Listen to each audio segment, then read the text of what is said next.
You worthless piece of crap! I told you not to call me at work unless it's urgent.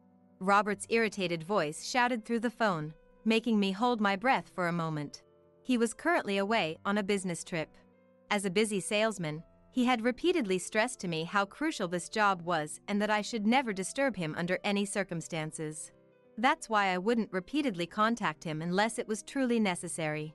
After calling over and over, his first words when he finally picked up were so harsh. Without even listening, he immediately dismissed it as unimportant, filling me with a rage that made my head feel like it was about to boil over. It is important. Actually, Melissa is Dash. Shut up! If Mom needs to reach me, she'll contact me directly. The fact that you're the one calling means it's nothing significant. This is ridiculous. I'm hanging up. God, this is why women have such terrible timing. Robert deliberately cut me off with his loud voice, grumbling complaints as he ended the call. I let out a deep breath I had unconsciously been holding in. Still, my heart was far from calm. Gripping my smartphone tightly, I took deep breath after deep breath, finally managing to compose myself a little. Does he not know the saying, "Don't speak ill of the dead"? My name is Jessica. I'm a 32-year-old freelance web designer. In my 20s, I worked my butt off at a company, slowly climbing the ranks until I could finally go independent. Now I work from home while living with my husband Robert. I met Robert through a client I had been working with. We hit it off, dated without any issues, and eventually got married. During our courtship, Robert was a gentle and kind man. But as soon as we tied the knot, his attitude rapidly turned cold. Even when I tried to make time for us to talk, he would just say, "I'm tired," while blankly staring at the TV, ignoring me. On days when he was in a bad mood, he'd make snide remarks like, "Must be nice for you, lazily working from home. When you go into an office, you have to worry about your boss and clients no matter how much you hate it. I'm so jealous of you. Since you have it so easy, the least you could do is make some more elaborate meals." It's true that working from home means less human drama and allows me to focus on my job in peace. But since I only get paid based on output, there's no stability. I'm constantly anxious and under pressure. It's really tough. The atmosphere between us was getting worse by the day. I was growing increasingly worried about our future. Even so, there was a time when we had considered having a child. I had hoped that becoming a father would instill a sense of responsibility in Robert and make him a bit more gentle. I also wanted to finish having kids before I got too much older. But that dream never came to fruition. I did manage to get pregnant once. We were overjoyed at the time, but I miscarried before even reaching the 6-month mark. The pain from that experience is something I still can't forget. The guilt of not being able to bring the baby in my belly into this world. Even if it was just a fetus, the overwhelming grief of losing our precious child's life was unbearable. During that time, I couldn't focus on work at all and spent every day crying in despair. Guess it was so uncomfortable inside your womb that it figured it was better off dead. Robert had said mockingly, looking down on me as I lay in bed, not showing an ounce of concern or care. So we have to start all over again from conception? What a pain. Can you even still get pregnant at your age? His words, devoid of any sensitivity, cut into me, wounding my heart even further. The one who saved me from hitting rock bottom was my mother-in-law, Melissa. Ever since we got married, I had a good relationship with her. She would come visit our home and we would exchange messages. We'd share recommended recipes and beauty products, building a friendship despite needing to be somewhat reserved. When Melissa found out about my miscarriage, she grieved and comforted me as if it had happened to her. One time, Robert spat out the cruel words, "Such a defective product you are. Can't even properly give birth despite being a woman," right in front of Melissa.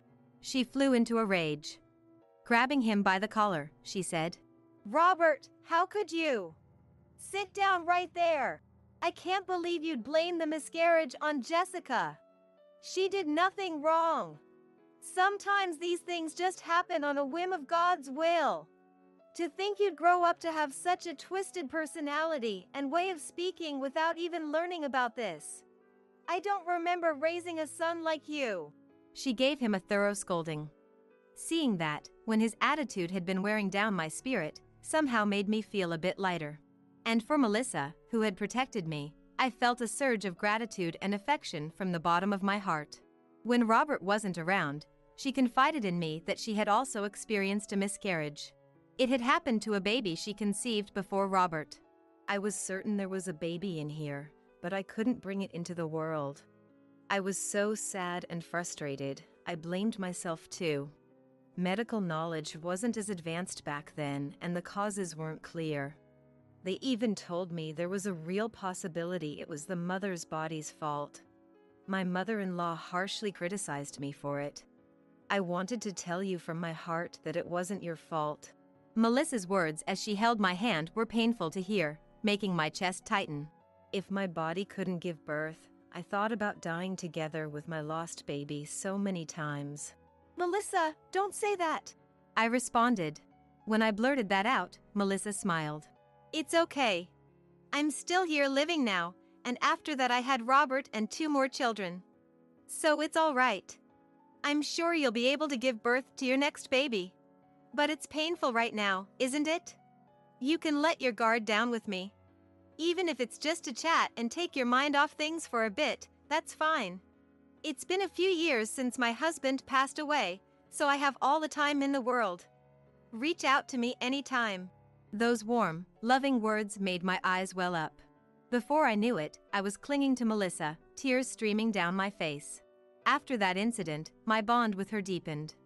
We became connected by a powerful tie, like a real family, maybe even stronger. However, Robert remained the same as ever. Even when I recovered and was able to do my job and housework like before, his cold attitude persisted. He stopped hurling verbal abuse, but we never had any pleasant conversations either. The only words he uttered at home were things like, "I'm tired. Is dinner not ready?" as he came home and tossed his jacket on the couch. Or, "I have a business dinner with a client the day after tomorrow, so prepare some kind of gift," while leaving his finished dishes lying around without cleaning up.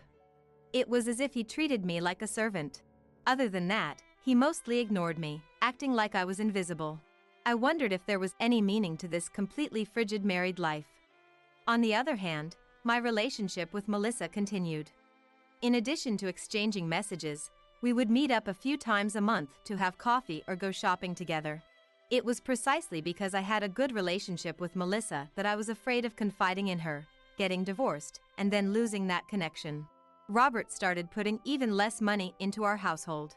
Despite working in sales and supposedly earning money, all he contributed was the bare minimum for living expenses.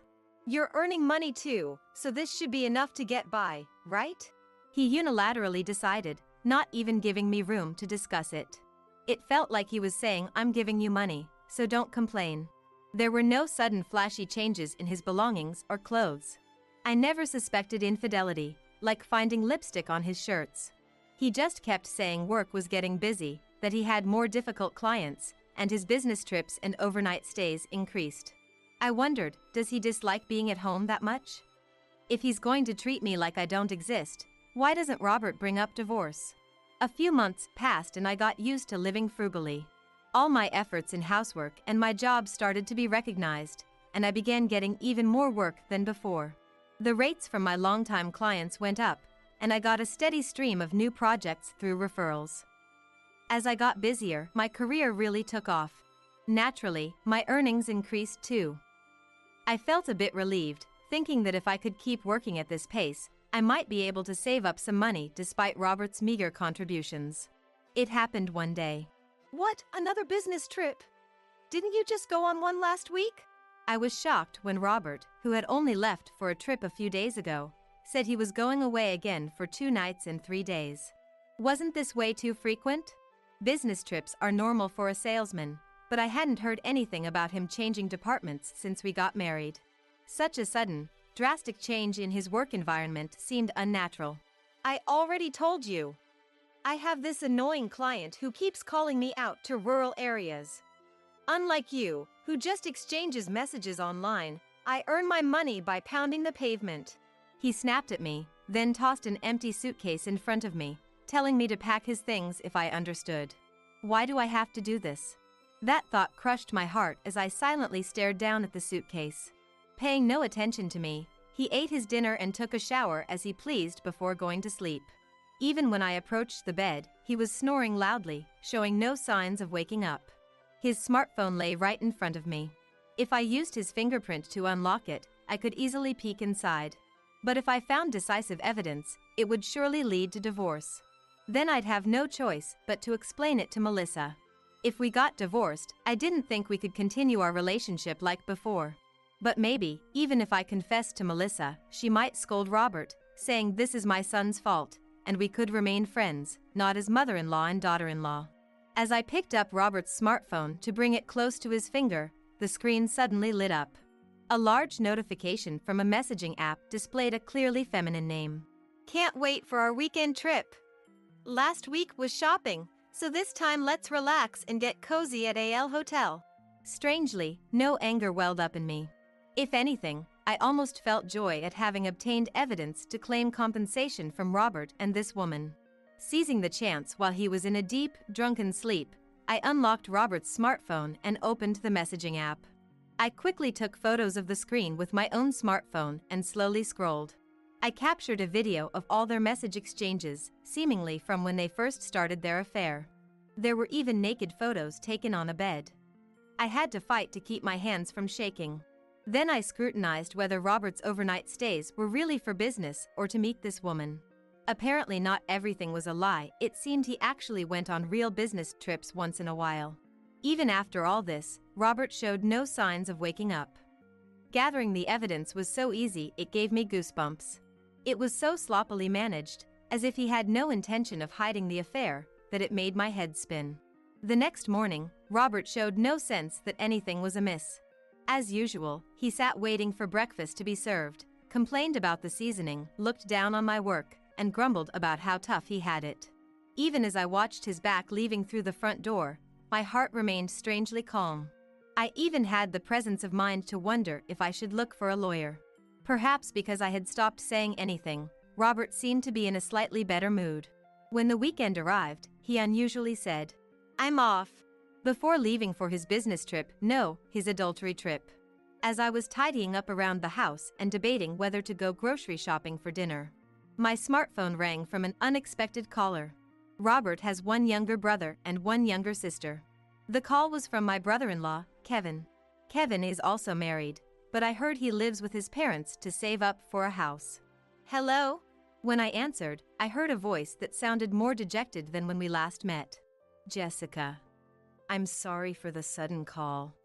Actually, our mother, she suddenly passed away. What? No way, there must be some mistake. I let out a scream-like voice. Images of Melissa, who I had spent so much time with, flashed through my mind. Her smile when we enjoyed coffee together. Her serious expression when she was there to listen. And her warm demeanor as she supported me when I was hurting from the miscarriage. The sudden news that she had left this world felt like a stab to my heart. It's true. This morning, she suddenly collapsed. We called an ambulance right away, but she was already. I'm sorry, is Robert there? I tried contacting him but couldn't get through. I hesitated for a moment when asked. I was overcome by the urge to spill everything to Kevin right then and there, but now wasn't the time. Somehow, I restrained myself, knowing this wasn't what I should be telling him now. I'm sorry, he's not here right now. He said he's on a business trip. I'm sure you have a lot to deal with too. Should I tell him for you? I understand. Then could I ask you to do that? Honestly, there's so much to do, I can't even make phone calls. After that, I expressed my condolences to Kevin again and told him I would come help if he needed anything before ending the call. Then I immediately tried to contact Robert. Amidst the intense pain in my chest from losing Melissa, who I was so close with, I felt irritated at Robert for not answering the phone. When he finally picked up after over 10 rings, Robert's voice was clearly displeased. Hello? You finally answered. Actually, Melissa is... As I tried to speak, Robert cut me off, saying, Huh? What about Mom? I told you I'm on a business trip. Don't call me about stupid things. For a moment, I stopped breathing. He was annoyed that his wife called him in the middle of his adultery trip. Realizing that made my head burn with anger. Come back right now. Melissa collapsed this morning. Shut up. I spoke in a strong tone, feeling I had to tell him no matter what, but it must have really gotten on his nerves because Robert yelled over me. If it was really important, Mom would contact me herself. The fact that she hasn't means it's nothing major. I'm working, don't call me, you shut in. He ranted on in an intense voice, then hung up on me unilaterally. I stood there stunned, my hand shaking as I held my smartphone, shocked and confused. He wouldn't even listen, even though it was about his own mother. No matter how many times I called, I couldn't get through. Eventually, an announcement played saying the phone was turned off or out of range. It's hopeless. I took a deep breath. If he hates talking to me that much, if he's telling me not to call, then I'll obey. He said it himself, so he has no right to complain later. I left a note on the dining room table that simply read, "I'm going to your parents' house," quickly packed my things, and left. I arrived at my in-laws' house in the evening. In the midst of the chaos, Kevin and Alice greeted me. On the living room table was a list of things the remaining family members needed to do, with documents scattered about. I'm sorry. We still have so many calls to make and things to take care of. We haven't had a chance to clean up yet. No, I'm the one who should apologize for coming alone at a time like this. It's okay, but what did Robert say? Is he coming later? Kevin, who had assumed we would come together, furrowed his brow suspiciously at the sight of me alone. Alice also looked outside with a puzzled expression, checking if Robert's car was there. I felt guilty. Mustering my courage, I told them about my phone call with Robert a few hours ago. A painfully heavy silence fell, and Alice was the first to speak up. Unbelievable. Alice was the first to raise her voice. I can't believe him. What is he thinking? She was probably trying to contain her anger. Alice's face turned bright red as she clenched her fists tightly, making them tremble. That idiot. Is it okay to contact him now? Kevin muttered in a terrifyingly low voice. Looking closely at the memo Kevin was holding, I saw the name of a funeral home and the number of people they wanted to invite. Next to the word chief mourner, the characters for eldest son were written, along with Robert's name. Perhaps noticing my gaze, Kevin let go of the memo. I'm sorry, the funeral home told me the eldest son usually acts as the chief mourner, so I told them Robert would do it. I'll try contacting the funeral home. Right, we need to let them know as soon as we figured it out. Kevin immediately called the funeral home and changed the chief mourner to himself. They let me stay over that night. The next morning, Kevin hurriedly left to file the death certificate and other paperwork. I put all my effort into informing relatives who I couldn't reach yesterday about Melissa's passing and preparing for the wake. When the wake began, many people came to see Melissa despite the short notice. Each time, they asked why Robert wasn't there. I explained that he was away on an unavoidable business trip. Some were appalled, others angry. A few even tried contacting Robert on the spot. However, Robert must have kept his phone off because he didn't respond to anyone. The next day, after a tumultuous night, I collapsed into bed. The funeral started, and I managed to see Melissa off. But when it came time to say our final goodbyes, I couldn't hold back my tears at Melissa's serene expression. I wept openly, embracing Alice as we mourned the loss of Melissa. Not many daughter-in-law are this close with their mother-in-law. I'm sure Mom was happy to have gotten along so well with you, Jessica. Kevin comforted me with those words. The three of us returned to my in-laws' house, sharing memories of Melissa and shedding tears together. In the end, there was no contact from Robert. From the next day onward, we spent a hectic few days paying for the funeral expenses and entertaining Melissa's friends who visited the house. 3 days flew by. Then, the front door of my in-laws' house was roughly flung open. Heavy footsteps resounded as Robert barged into the living room. How long are you gonna mooch off other people's homes, you shut in? Abandoning our house, what the hell were you doing? The moment he saw me, Robert started yelling. Then he noticed Kevin and Alice with me and raised his eyebrows. Seemingly calming down for a second, he looked around, appearing puzzled by the thoroughly cleaned-up living room. What guests? More importantly, where's Mom? I'm thirsty. At those words, Alice quietly stood up. But Kevin was faster. He dashed right up to Robert and swung his right fist straight at Robert's face. Robert let out a scream as he fell backward with a loud thud. Kevin straddled him and grabbed Robert by the collar.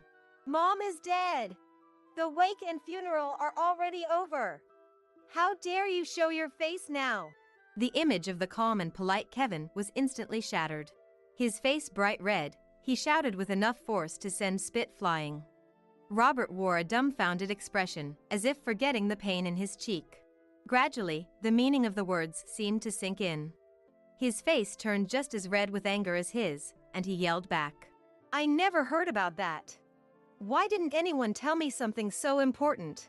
We did contact you. Me, Alice, and Jessica. You must have gotten dozens of calls from relatives too. At Kevin's retort, Robert choked on his words and averted his gaze. I don't know when Robert turned his phone back on, but the total number of calls about Melissa's passing easily exceeded 50. It was probably hard for him to pretend he hadn't seen or heard about it. Still, unwilling to admit his own fault, he glared at me. It's your fault for not getting to the point. If you had properly told me about Mom, I would have apologized to my client and come straight home. You didn't even try to listen, did you? Alice's icy voice drowned out Robert's angry shout. In contrast to Kevin, who was still trembling with rage, Alice glared up at Robert without even trying to hide her disdain. You guys! Don't you think she might be lying? That's impossible. I have a recording of that call. Want to hear it? When I showed my smartphone, his eyes went wide. I actually have all my phone calls automatically recorded. Unlike meetings on the computer, calls that come in on my smartphone often involve minor revisions or additions. Because they're so easily conveyed, pointless disputes about who said what tend to happen later. It's a handy feature for keeping track of pushy salespeople and who they are. I use it all the time. Naturally, my conversation with Robert was recorded too. I had already let Kevin and Alice listen to it. Robert's eyes widened as he glared up at us. Also, Robert, you're lying. I checked with your company. They said there's no business trip right now. Apparently, you've been taking consecutive vacation days. You investigated me at my workplace? Indeed. Alice, who works at the same company as Robert, had grown suspicious of him and asked his department to look into it. Well, of course I'd be worried and curious if you were too busy to even attend your own mother's funeral. Or what, do you have something to hide? Kevin, who had been silent until now, looked up with a pale face and a grave expression. Hey, what have you been doing while taking all those vacation days? Robert loudly and brazenly insisted. Work, obviously. Sometimes I have to take time off for business dinners with clients. You guys wouldn't understand. As Robert shouted, I turned on my smartphone. It contained the evidence of his infidelity that I had previously gathered. A trip with your mistress, right? I said, showing my smartphone to Kevin and Alice. Hey, what are you talking about? Don't make baseless accusations. Ignoring Robert's flustered yelling, I showed them images of his message exchanges with the woman, receipts from brand name stores where he likely bought her gifts. There was even a photo of the two of them with their arms linked. Anyone could understand the situation from this. Of course, I was also able to show them screenshots of messages they had exchanged right before this latest trip. What the hell? I can't believe this. Neglecting Mom for a trip with this woman, are you out of your mind? And what's with these messages? They're so sickly sweet it's gross. Alice immediately expressed her disgust. Kevin turned a ghastly pale face towards Robert, seemingly unable to process the situation. Not just the trip. This is a betrayal of Jessica. And buying so many expensive gifts for your mistress is a huge blow to your household finances. For Kevin, who is trying hard to save money right now, financial issues must hit close to home. The fact that Robert had been spending lavishly on his mistress while barely contributing to their household was unforgivable to him. Wait a second. What are you looking at? Robert, now furious, snatched the smartphone from us. He looked at the contents and then bore down on me with an intensity that suggested he might grab me at any moment. When did you get this? You snooped through my private messages with my girlfriend? After Kevin managed to restrain Robert's hands as he roughly grabbed my clothes, Robert violently threw my smartphone on the floor, as if venting his frustration. The loud noise reverberated painfully through the tense room. It's not like I wanted to do this. But you were clearly suspicious. Unnaturally frequent business trips, never coming home. Barely contributing any of your earnings to the household. Nothing but thoughtless words towards me.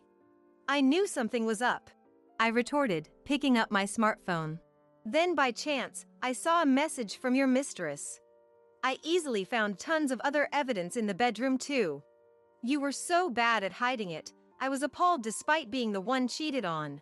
At that, Robert exploded with rage. Shut up with your nagging! When a man has a wife and family, achieves results at work and earns money, women naturally flock to him. In a man's world, that factors into your reputation. What? Would you rather have a husband who can't attract people and can't get ahead? Hearing that, I instinctively hung my head. Not because I was hurt. It was such an absurdly shameless excuse that I couldn't help but laugh. Somehow, I put on a straight face. After taking a deep breath, I yelled a verbal blow at him. You can only say that after you properly cherish your family. You have no right to talk about being a good husband. Don't ever come back to our house again. Well, in the end, Kevin and Alice promptly declared they were cutting ties with Robert. Treating his spouse like trash and cheating, then getting furious without any remorse, plus his heartless attitude about his mother's death for those two, it was more than enough reason to stop being family. I cleared out all of his belongings from our home and started a comfortable life living alone. And of course, to properly deal with his infidelity, I consulted a lawyer about compensation. Shockingly, his mistress was a woman from one of his company's business partners. When Alice asked around the company after seeing the evidence photos I had already gathered, she was quickly identified. This is so terrible, it makes me sick. That woman is awful too. I'll have to reconsider our relationship with them. Alice said that while sharing the information about the mistress she had found on social media with me. Sometime after the compensation amount was decided and I sent Robert the official notice. He started contacting me repeatedly on my smartphone. Things like, "Give me a break. Those two kicked me out of my family home too, so I had no choice but to rent a cheap apartment. You think I can live like this?" And, "That compensation amount is absurd. You're the one who snooped through my private life, right? You're making it sound like I'm the only one at fault." Even now, Robert was still complaining to me without understanding his own wrongdoings. I was dumbfounded as I blocked his number. Then a few days later, he started barging into my house directly. When I opened the front door thinking it was someone else, there stood Robert, looking much more unkempt than before. "Why are you here? I told you to never come back to this house." When I coldly rebuffed him, he put on an unpleasant grin and said, "Fine, I get it. I won't come inside. But at least do something about the money. The compensation is way too high. I barely have enough to get by. I can't even buy a new suit. It's a huge problem for a top salesman like me. Come on, you can at least do that much, right?" The nerve of him, shamelessly trying to mooch money off me like that. "Why don't you go ask that woman you traveled with to support you instead?" When I said that snidely, Robert bit his lip in vexation, furrowing his brow. "It's because you demanded such a huge compensation that we ended up breaking up." I see, so basically, her boyfriend went from being loaded to being poor, and that's why she dumped him. It seems he had been lavishing her with expensive branded goods and frequently taking her on extravagant trips. So that woman was just as terrible, only seeing Robert for his money. I retorted. "Is that so? But you're someone who's valued at work, earning a good living. Unlike me, you're an admirable person thriving in a company. In that case, take care of yourself. Well then, goodbye." With that, I slammed the front door shut. Then I promptly contacted my lawyer. Before long, Robert was slapped with a restraining order against contacting me. He had truly squandered all his earnings on his mistress and wanton spending. On top of that, because he had completely left all household matters to me, he lacked any life skills. Now living in an apartment, he could barely manage household chores and was leading a desolate life. His unkempt appearance when he barged into my house was the result of his lack of ability to take care of himself. There was no way he could manage as a salesman like that. Not only did he look a mess, he couldn't even cook. Subsisting on junk food day after day, his health deteriorated. He became unable to work, and a few months later, I heard he was fired from the company. I learned about this from Alice, who works at the same company. Naturally, Robert couldn't find a good new job. He struck out on every attempt to transition to a full-time position. But he needed to get his life back on track and pay the compensation. A few months later, Alice told me she had seen him looking pale, working a part-time job directing traffic on a road she passed during a business trip. After constantly looking down on others and persisting in his selfish behavior, Robert ended up stuck in a low-paying part-time job with no freedom. As for his mistress, it seems her parents were furious at her for having a relationship with a married man and indulging in a lavish lifestyle. All the shopping and trips she had enjoyed to the fullest were now forbidden. Under her parents' strict supervision, she was forced to take an unwanted job. She's now working every day under tremendous stress, suffocated by a life with zero freedom in both her professional and private life. After that, I combined my savings up until then with the compensation money and promptly moved to a new place. The condominium I had been living in was a place I had shared with Robert. Just residing there brought back unpleasant memories. I wanted to get away from there as quickly as possible. I was still steadily taking on more and more projects at work, building a solid track record while earning the trust of multiple clients. A fulfilling life dedicated to my work, living on my own. I made a fresh start in my new life. A few months later, I began dating a man I met at a cafe I had started frequenting in my new town. He works in product planning and development at a major corporation. He was very interested in and respected my work as a web designer. And I was drawn to his calm demeanor and logical, level-headed personality. I'm sure he would never cheat or betray and abandon his family.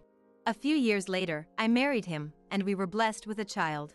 This time, no dangerous situations arose, and our baby is growing healthily in my belly. My new husband is very considerate of me during my pregnancy, which has been a huge help.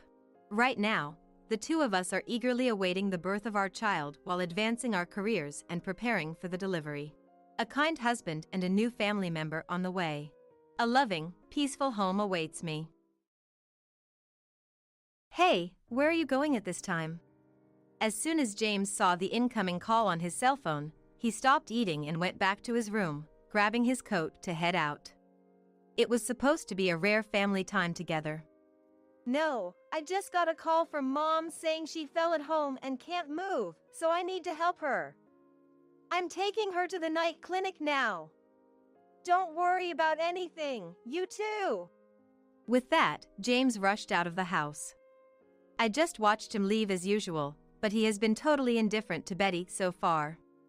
And yet, now he's suddenly concerned about Betty. And that phone call, I only saw it for a moment, but the caller ID seemed to be set to private. It doesn't make sense to have your own mother's number on private. His behavior just now raised my suspicions all at once. A few minutes after James left, the doorbell suddenly rang. Elizabeth, good evening. I heard you were feeling under the weather, so I made some stew and brought it over. What's going on here? Opening the door, there stood Betty, who was supposed to be unable to move after falling, holding a pot in both hands. Betty! Just now, James left saying you had fallen and couldn't move. That's when I was certain. James had lied about Betty being immobile and even trampled on our family time to go somewhere. My name is Elizabeth. Currently, I live with my husband James and our elementary school son Mark, just the three of us. Life hasn't been easy with the recent rise in prices, but we're a close-knit family of three. We met in college. I happened to stop by a cafe where James was working as a waiter. Being shy, I was so nervous about his good looks that I couldn't speak properly as a customer, a memory I still recall. Was this love at first sight? As someone who had never believed in love at first sight, thinking it was more of a superstition, I became confused about what to do. I asked for advice from a high school friend who was experienced in love. Why don't you just talk to him if you're interested? Otherwise, nothing will start, right? Through high school, I only had 2 boyfriends, so what my friend was suggesting seemed like a big challenge. Yeah, I get that, but, I'm shy, and I get even more nervous around him. I just can't bring myself to speak. After about 10 minutes of thinking, we decided that if I couldn't do it alone, we'd go together. So, after university classes, we headed to the cafe where he was likely to be. When we arrived, I saw him at the register. Now's your chance to talk to him. My friend encouraged me as we joined the line to order. Finally, it was my turn. As I approached him, my heart raced even more. He prompted me to order, and I finally spoke up. I'd like a cafe latte, please. And, would you like to be friends with me? The first words I managed to muster came out louder than I could control, audible to other customers in line at the cafe. Embarrassed by being overheard, my shyness kicked in, and my face turned beet red. I hastily passed my order and payment to my friend and dashed out of the cafe. I thought it was over.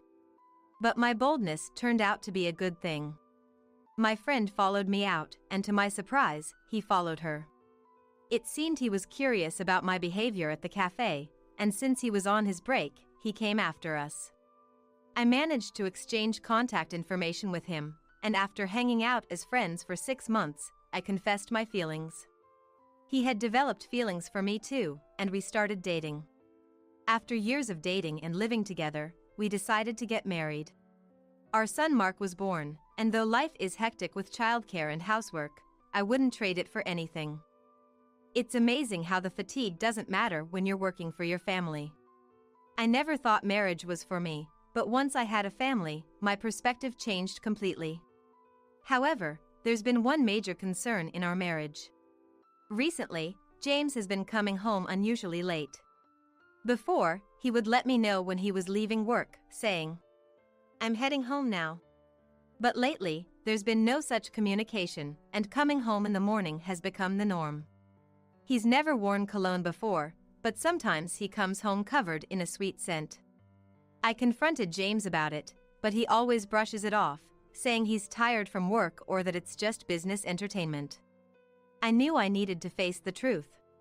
But thinking about my family, especially Mark, I couldn't bring myself to consider divorce. The only person I could talk to about this was my mother-in-law, Betty. Despite our age difference, we clicked at a family meeting and have been close ever since, more like friends than in-laws. Betty has always been there for me, listening to my struggles with housework and parenting, always taking my side. But this time, I hesitated to talk to her, fearing it might worry her or add to her stress. A few years ago, during a visit, Betty fell ill. It wasn't serious, but given her age, she couldn't lead the same life as before. When I told James that Betty was unwell, he didn't show any concern and returned the next evening, reeking of perfume, saying he couldn't leave work. I was so angry I was nearly at my breaking point. But Betty, ever calm, simply soothed my anger without a word of complaint. Since Betty's hospitalization and return, I've been helping her with household chores and going shopping together. At first, she seemed guilty for accepting my help, but she warmed up when I told her I wanted to assist. "Elizabeth, thank you so much. You make every day enjoyable for me." "No, thank you. I've learned so much from you, Betty. I enjoy our talks too." Betty's simple "Thank you" means so much to me, someone who rarely receives gratitude. I've resolved to protect Betty. And it was on one such evening. Today, James came home early for a change, and we were going to have dinner as a family for the first time in a while. When James texted that he was leaving work on time, I was so happy I decided to make an extra dish to celebrate, rummaging through the fridge and cooking with joy. Mark, doing his homework in the living room, noticed my good mood and asked, "Mom, what's up? You seem happy." "Oh? Does it show?" "Well, James is coming home early for once. I'm happy we can have a family dinner together. Mark's response was lukewarm, perhaps due to his age, but I'm sure he was happy inside. I watched his back as he returned to his homework, and I continued cooking. About 30 minutes later, James came home, and we sat down for a rare family dinner. I made hamburgers at Mark's request and prepared some snacks for James, laying them out on the table. We talked about school, recent events, and other family matters as we ate. Mark, initially aloof, warmed up as the meal progressed, even chatting with James. Family meals like this are so enjoyable. Even if James comes home late, smelling of sweet perfume, moments like this make the bad feelings fade away. I'm realizing that all over again. As we were finishing dinner, James's mobile phone rang, interrupting our family conversation. He glanced at his phone, suddenly stopped eating, and went to his room to grab his coat, as if he was about to leave somewhere. Hey, where are you going at this time? No, I just got a call saying Mom has fallen at home and can't move, so I'm taking her to the night clinic. Don't worry about a thing, both of you. James said that and left the house in a hurry. I watched him go, even though he never showed any interest in Betty before. It was strange that he suddenly seemed concerned about her. And about that call, I only caught a glimpse, but it looked like the caller ID was set to private. It's odd to have your own mother's number set as private. I was just feeling good about our family time, but his actions raised suspicions. Then, the doorbell rang. Elizabeth, good evening. I heard you were feeling ill, so I brought some stew. What's going on here? To my surprise, Betty, who was supposed to be unable to move, stood at the door holding a pot. Betty! James just left saying you had fallen and couldn't move. I invited Betty in to compare our stories. According to her, James told her not to come near our house, claiming I was ill and resting. She tried to contact him several times to check on me, but he either dodged the questions or assured her that everything was fine, seemingly trying to keep us apart. Now, I was certain. James lied about Betty being immobile and even trampled on our family time to see someone else. I reached my limit and activated a GPS device I had previously installed in the car for emergencies. According to the GPS, James was heading downtown, likely towards the hotel district. Betty peered over my shoulder at my phone, watching James's GPS movements. If you want to divorce James, I'll support you. I'm on your side, Elizabeth. Her words lifted a weight off my shoulders. Empowered by Betty's support, I decided to confront James. The GPS showed his location stopped right in front of a hotel, seemingly confirming his infidelity. However, GPS location information isn't always absolute. It's possible that it's slightly off, and he might not be at the hotel. To confirm his whereabouts, I tried calling James, but after a few rings, the call was disconnected without an answer, and when I tried again, the phone was turned off. Although I had some hope when making the call, there's nothing I can do if his phone is off. Let's leave it for now. We'll talk to James when he comes home tomorrow. With that, I ended the day quietly with Mark and Betty. The next morning, before waking up Mark, I checked the living room to see if James had returned, but he hadn't. The quiet living room, lit only by the morning sun through the curtains, was empty. He didn't come back. It's really over, isn't it? As noon approached, James finally returned, still in the same clothes as when he left. Welcome back, James. We need to talk. What? I'm tired from taking Mom to the night clinic and staying with her. Can we talk later? James scratched his head and sighed, attempting to head to his room. But Betty appeared behind me and blocked his way. You said you were taking your mother to the clinic because she couldn't move? Explain exactly what you mean by that. James's face, which had been calm, suddenly turned pale. Understandably so. He was supposed to have rushed out last night to help his mother, yet here she was, healthy and with me. Unable to say anything, James quietly followed us to the living room, where he saw my parents, who I had called earlier. Realizing the situation, He sat down without being asked and prepared himself to listen. James, you know why we are all gathered here. Tell us the reason yourself. Under Betty's intense questioning, James, sweating profusely, hung his head in silence. If you won't talk, I will. Last night, you said you were taking Betty to the night clinic because she was injured. But actually, you were in the hotel district, weren't you? And I didn't fall or get hurt.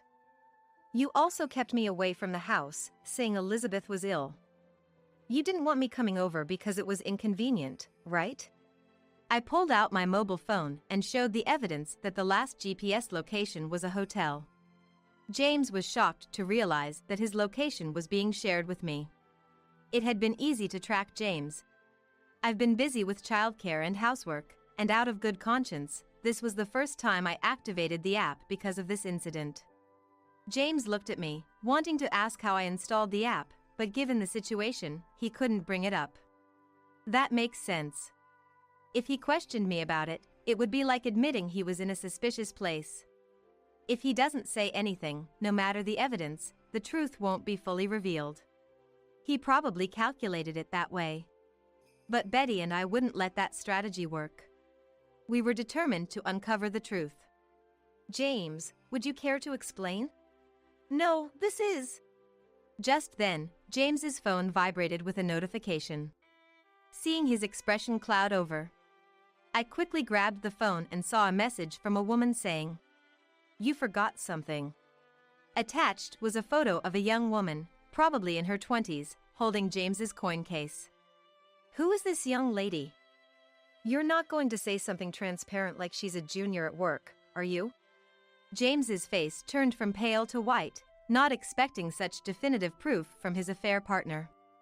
James had been silent, trying to hide the truth, but now there was no escape. James, call this woman right now.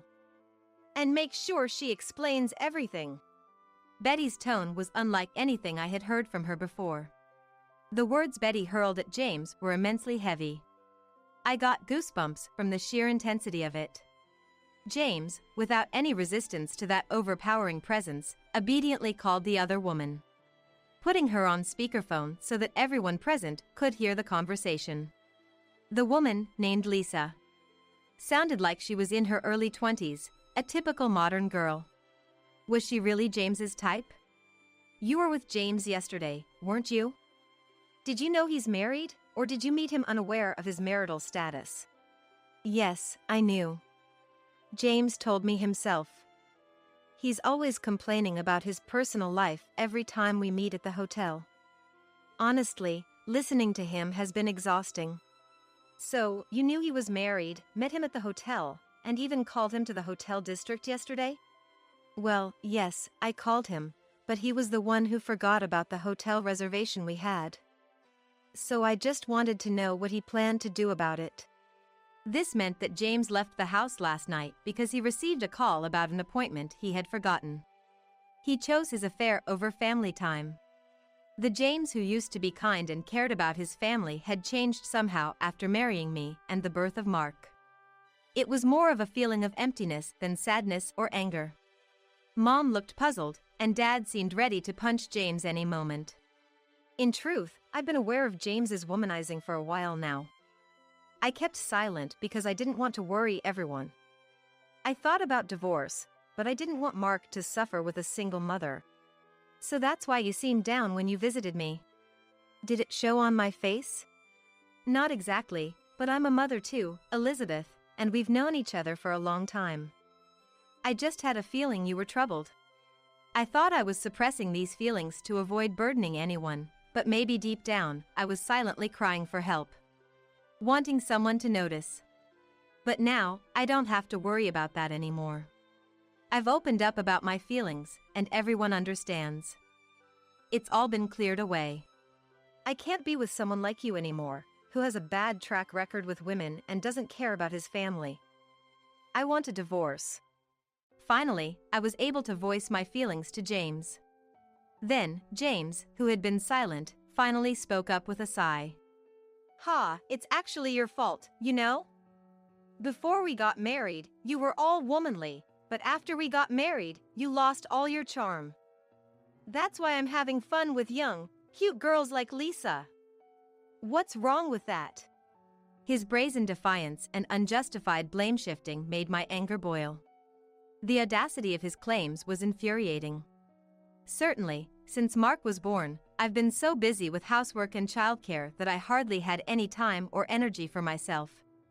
But I did it because I believed family happiness was important. I was content not spending time or money on myself if it meant my family could live happily. This man trampled on all those feelings and got caught up with a young girl, putting his family second, if not completely out of his mind. Probably, James thinks that providing money for the house is enough. Do you have any idea how hard it is to be a mother? I gave up everything to raise you, doing housework and childcare. James, you really are a hopeless man. James, that's too much. You've gone too far. Despite the severe criticism from everyone, James, who had completely defiant, showed no damage, leaning back in his chair and fiddling with his mobile phone. There was no sign of remorse. No, even if he did feel remorse, it wouldn't make a difference now, but you'd think our words would at least resonate with him a little. However, there was no sign of that in James. The conversation that started in the afternoon continued for hours, and Mark came home from school. I'm home. Oh, why is everyone here? Hey, Mark. Welcome back. Listen to this. Mark gave James, who clung to him, a cold look. Please don't touch me. I can't think of a person who meets other women outside and neglects our family and hurts Mom as my dad. Mark, despite his young age, seemed to understand everything. Everyone was surprised by his words. We never mentioned James's infidelity to anyone, let alone within the family. In fact, we never even discussed James's womanizing behavior. But somehow, Mark knew about James's affairs. Mark, are you going to abandon me too? Who raised you and bought you everything you wanted? It was me, right? No, Mom raised me. She made meals even when she was busy. Sure, the money was yours, but everything I wanted was bought by Mom. That's thanks to me, isn't it? Who do you think allows you to live in this house and have a comfortable life? It's all because of my hard work. Show some gratitude. At James's words, show some gratitude. I found myself moving unconsciously, and before I knew it, I had slapped James across the face with force. How dare you say show some gratitude? Do you know how much I've struggled, keeping our finances in order for our future, cleaning the lipstick off your suit collars? Suit collars? You can't mean. I fetched a shirt from the laundry basket and threw it at James, now collapsed on the floor. Do you know? Lipstick on a shirt comes off when you gently hand wash it in warm water and then apply detergent directly to the stain. I learned that to clean up after your affairs. Have you ever thought about how I felt doing that? Of course, you haven't. After my outburst, I suddenly caught my breath. On the floor lay James, holding his red and swollen cheek, looking up at me. How much had I suffered for this man? By now, even you must understand, right? Divorce Elizabeth immediately. And as an apology for all the stress you've caused, vow never to contact her, me, or us ever again. Don't come near Mom, me, or even Grandpa and Grandma anymore. You've never been, and certainly aren't now, my dad. Just get out. With Mark also abandoning him, James, who thought he had an ally in his son, lost his place. I demanded a divorce and compensation, declaring that he would never get custody of Mark. My parents refused any further contact with James and deleted his information, while Betty, even though he was her only son, decided to cut ties right there. James, rejected by everyone, left the house without much resistance, walking towards the bustling streets under the evening sky. Later, I learned that Lisa, his affair partner, was also married and facing a hefty compensation claim from her husband. It seemed unlikely that young Lisa could afford it, but that was her problem. James signed the divorce papers without hesitation and agreed to pay alimony and child support until Mark graduated from high school. But this drastically changed his comfortable, somewhat extravagant lifestyle. Now living in an old apartment on the outskirts of town, he struggles financially.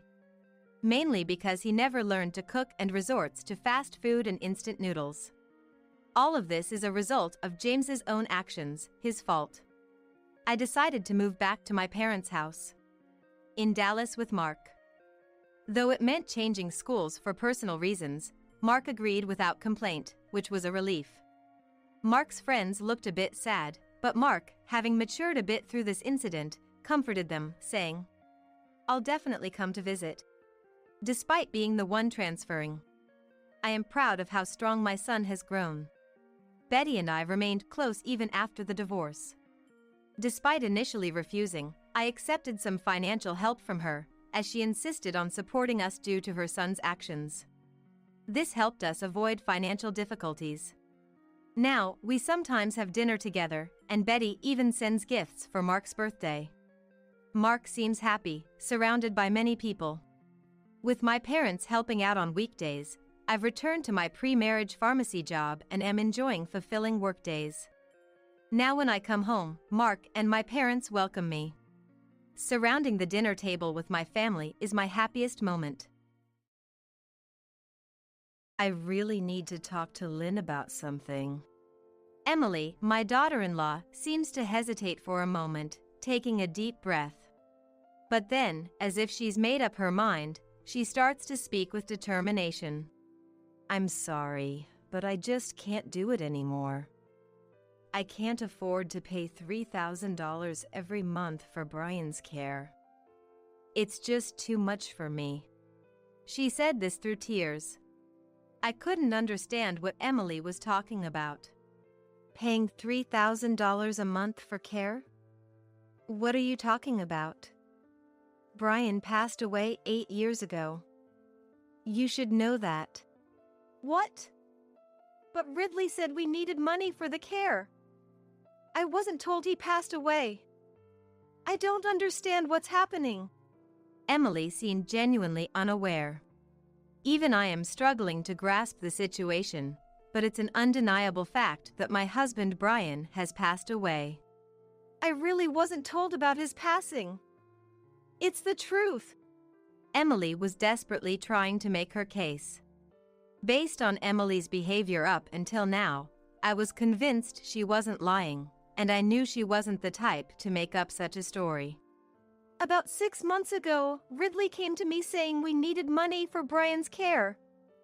He said our parents had sent us a lot of money during our student days, and now it was his turn to send money. Hearing Emily's frail voice, I felt a rage like never before. I could easily imagine how troubled Emily had been. I was convinced that my son Ridley was lying. Given the circumstances, there was no doubt about it. I could forgive a lot, but not telling his wife about Brian's death and asking her for money was unforgivable. I had to make Ridley reflect on his actions. Otherwise, I wouldn't know what to say to Brian in heaven. I made up my mind and approached Emily with a proposal. Listen, we're going to gather evidence of Ridley's wrongdoing together. We'll make sure he can't make any excuses. Then, we'll confront him with it. My name is Lynn. After graduating from nursing school, I started working at a state public hospital. The job was tough, but it's where I had a fateful encounter with Brian. He initially came to my hospital as a patient, and I was assigned to be his nurse. During his care, he shared many stories with me. I was somewhat intrigued by him, so I often engaged in our conversations. The conversations we shared during those tough days at work became my greatest joy. And then, when he was about to be discharged, he gave me his contact information. Let's get in touch if you'd like. I didn't hesitate to contact him immediately. And so, we started dating officially. I later learned that he had fallen for me at first sight, and was desperately trying to get my attention by striking up conversations. I came to deeply love him for that. Our relationship continued without any major fights because he was such a kind person. And eventually, we got married. Even after marriage, my relationship with Brian was just fine. And a few years later, our son Ridley was born. From that time, Brian became busy with work and was rarely at home. But when the family was together, we would happily go out to eat or travel. Several more years passed, and Ridley went on to college. His college was quite far from home, reachable only by airplane. I felt a sense of vulnerability sending my son so far away, but convinced myself it was for his future. Ridley would come home during long holidays, and he seemed even brighter than before, which reassured me. However, being a STEM college, the expenses seemed to be quite high. Ridley often asked me to send him money. "Mom, I'm sorry, but I'm short on money this month. Can you send me some?" Didn't I just send you some recently? What are you spending all this money on? It's for school stuff. The books they require us to buy are all specialized and really expensive. Plus, the equipment and materials for research cost quite a bit too. Ridley pleaded desperately. And there's also living expenses. It's really tough, even with a part-time job. I can't keep up. Ridley said, sounding almost on the verge of tears. Hearing his voice made my heart ache. I wondered how anxious Ridley must be, living so far from home. Our own financial situation wasn't easy, but I felt compelled to help no matter what. Okay, I understand. I'll send it by the end of this week, so don't worry. Thank you, Mom. Ridley's voice brightened up upon hearing my response, filling me with an indescribable joy. This exchange continued until Ridley graduated from college. After graduation, Ridley successfully found a job in a company in the city. I wished he could come back to his hometown, but it couldn't be helped. The university was a plane ride away, but now he was just a long train ride away. It was somewhat closer, so I had to be content with that. However, Ridley became busier with work and visited home even less. Ridley, when will you come home next? Let me know when you decided. Sorry, Mom. Work's been so hectic, I don't see myself coming home anytime soon. It's like I hardly have any days off, and sometimes my boss calls me in unexpectedly. So, I really can't afford to come home. It sounds tough.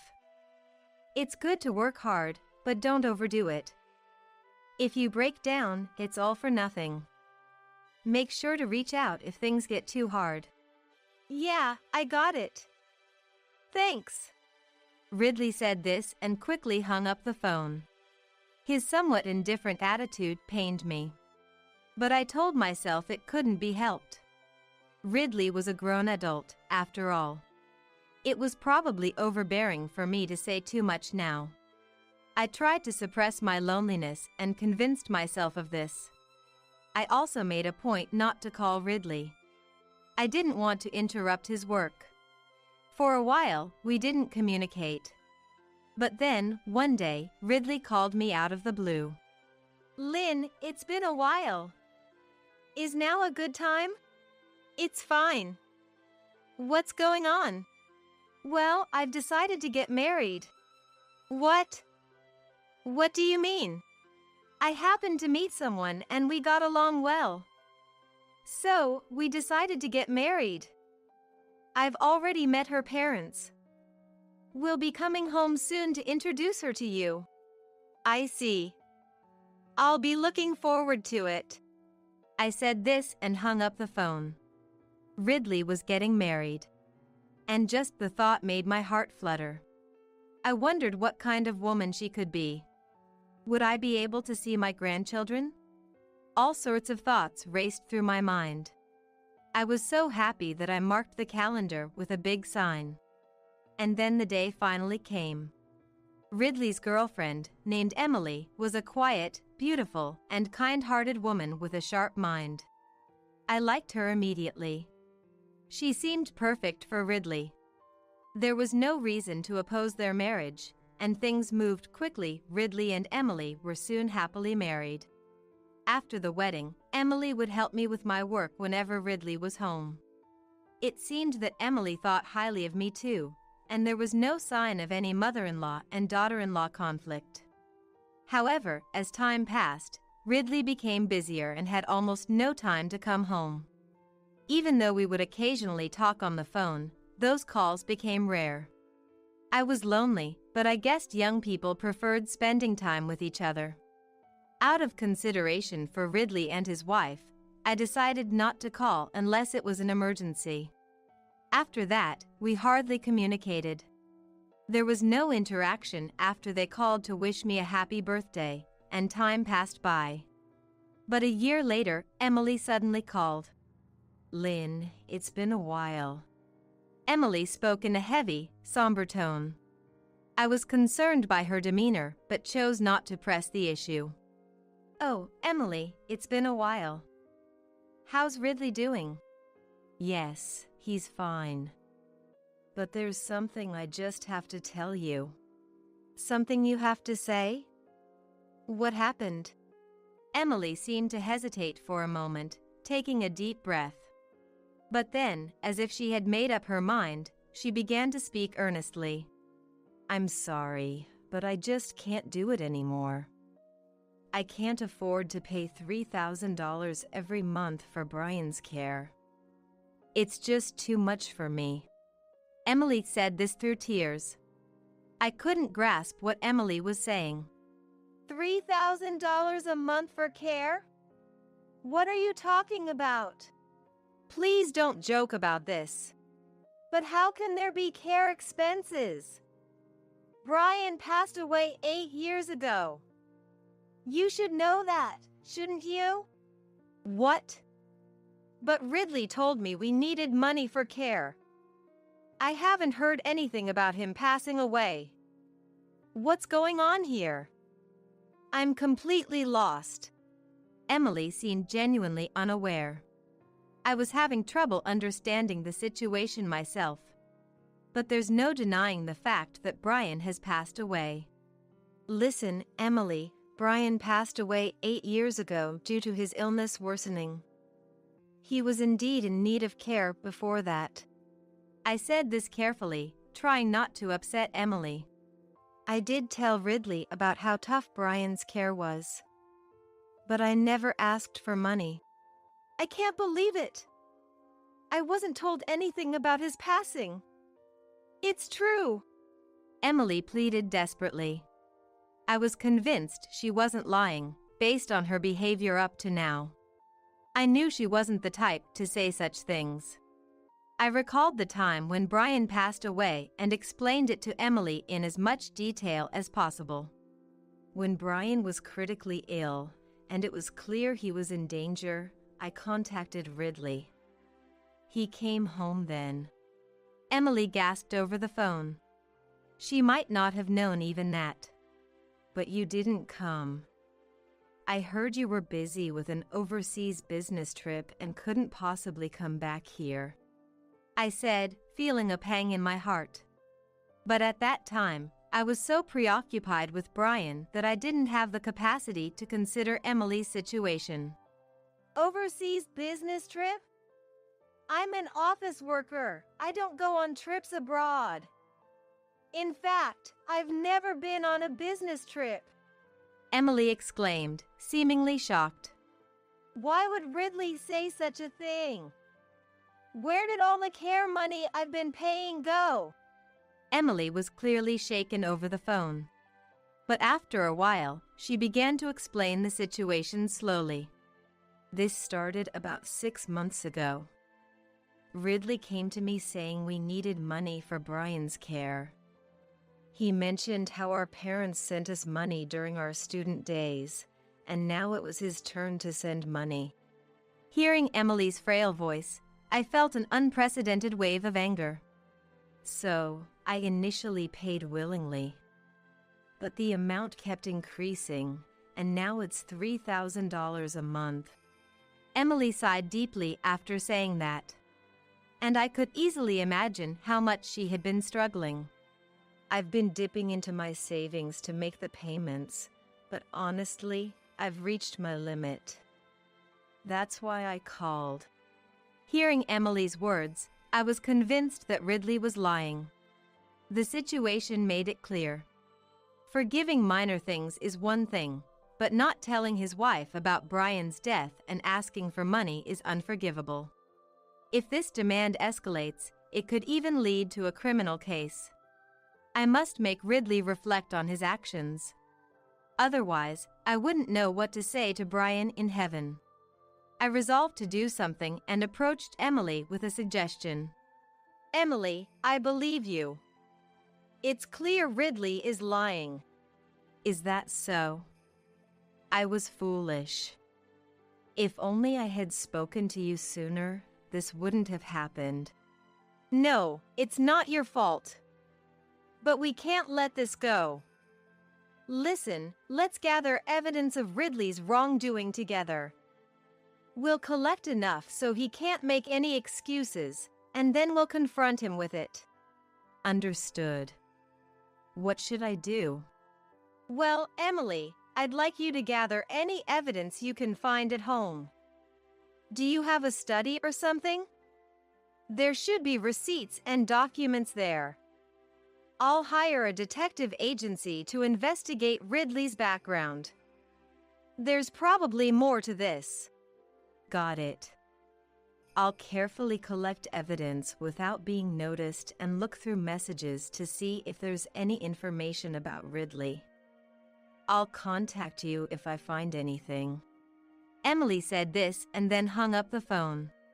At first, she was unsettled, but now there wasn't a trace of that to be seen.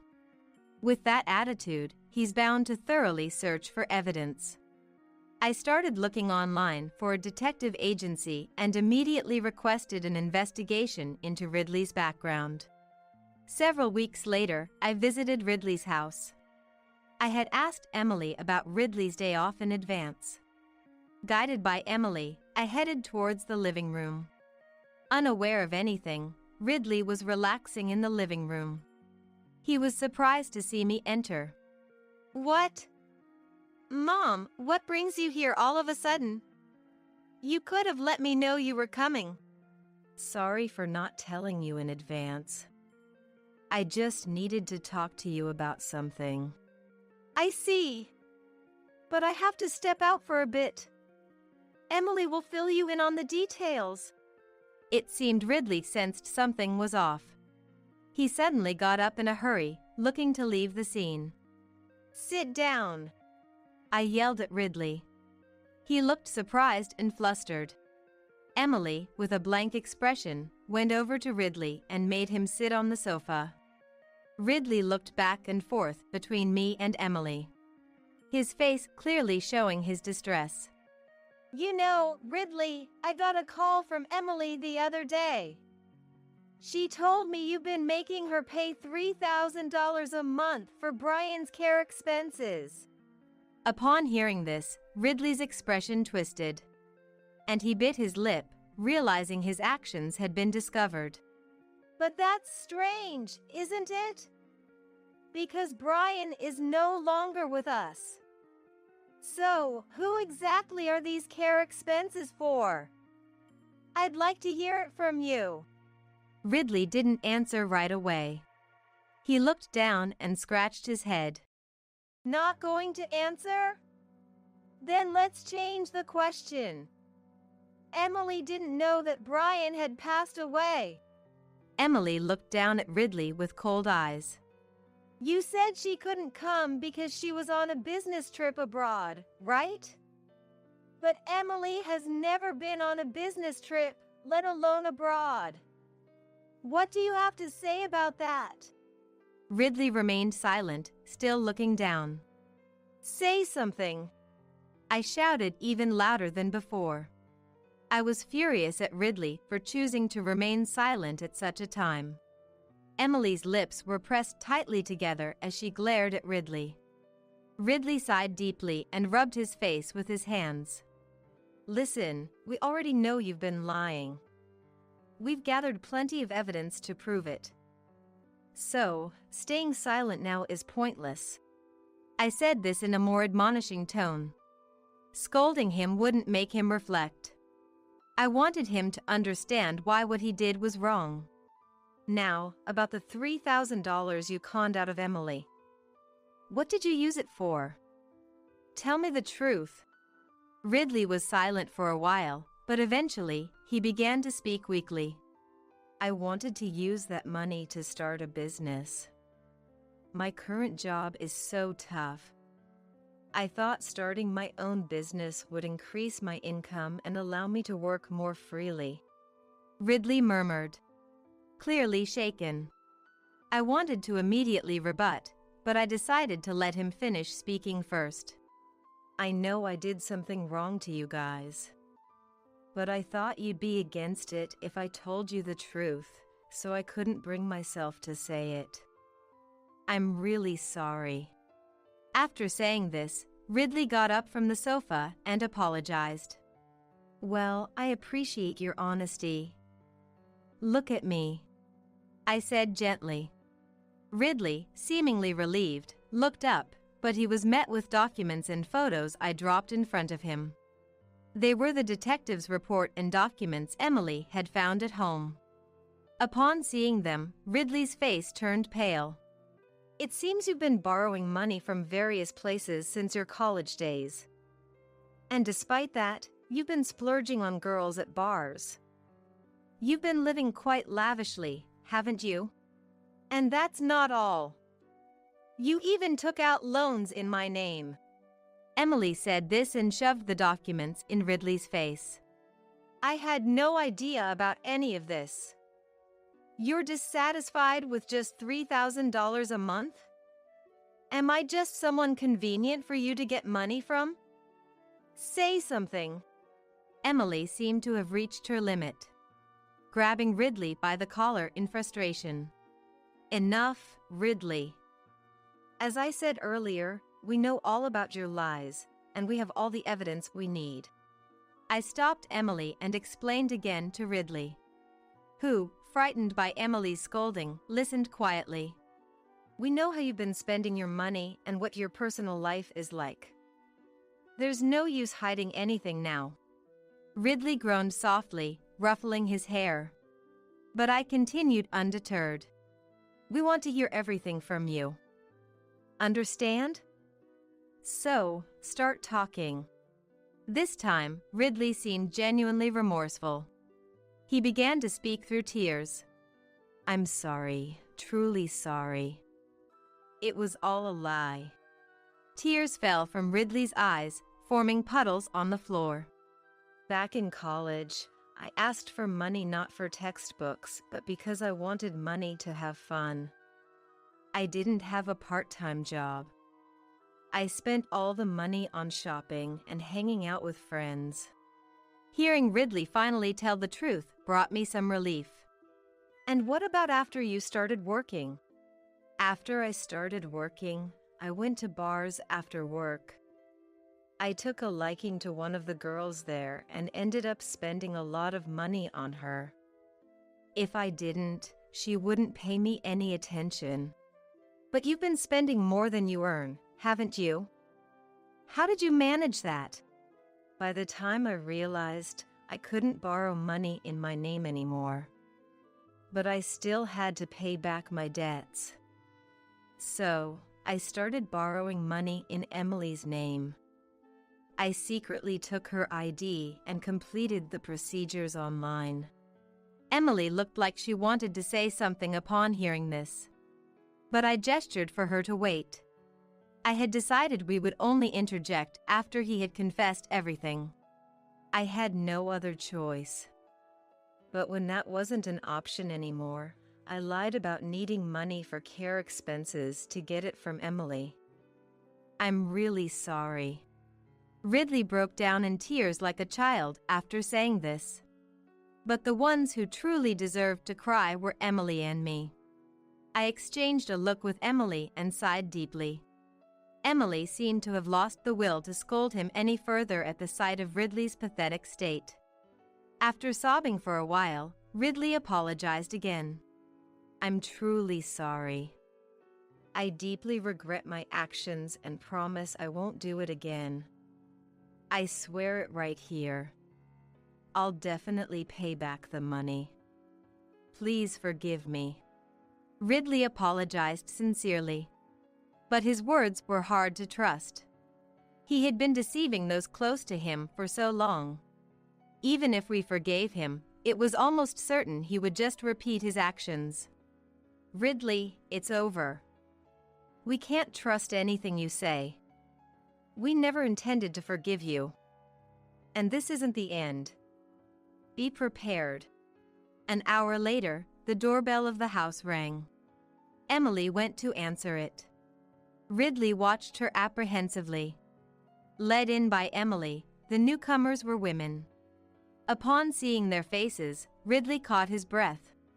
"You recognize these women, Ridley? They're your ex-girlfriends. Don't pretend you've forgotten. You've been living off these women, haven't you?" Emily glared at Ridley as she spoke coldly. "Why? Why are all of you here?" "We found out you were living off these women thanks to Lynn's investigation. So I reached out to them, saying I wanted to apologize from the bottom of my heart." Upon seeing their faces, Ridley caught his breath. Despair appeared in Ridley's eyes. Then, word spread. "Thanks to that, your ex-girlfriends have come together, wanting to support me. Please, express all the feelings you've been holding inside." Emily's words were the signal for the start. One by one, Ridley's ex-girlfriends began to reveal his misdeeds. Ridley's face turned red from the overwhelming revelations, enduring the embarrassment. I, too, felt a deep sense of shame listening to it all, wondering where I went wrong in raising my son, and how he ended up in this situation. The exposure made me wish I could disappear from the sheer embarrassment. After the revelations, Emily placed divorce papers on the table. "Ridley, I can't live with you anymore. Please sign these divorce papers right now. And write a promissory note to pay compensation and repay the loans you took out in my name." "No, please, Emily, let's be rational about this. This isn't right.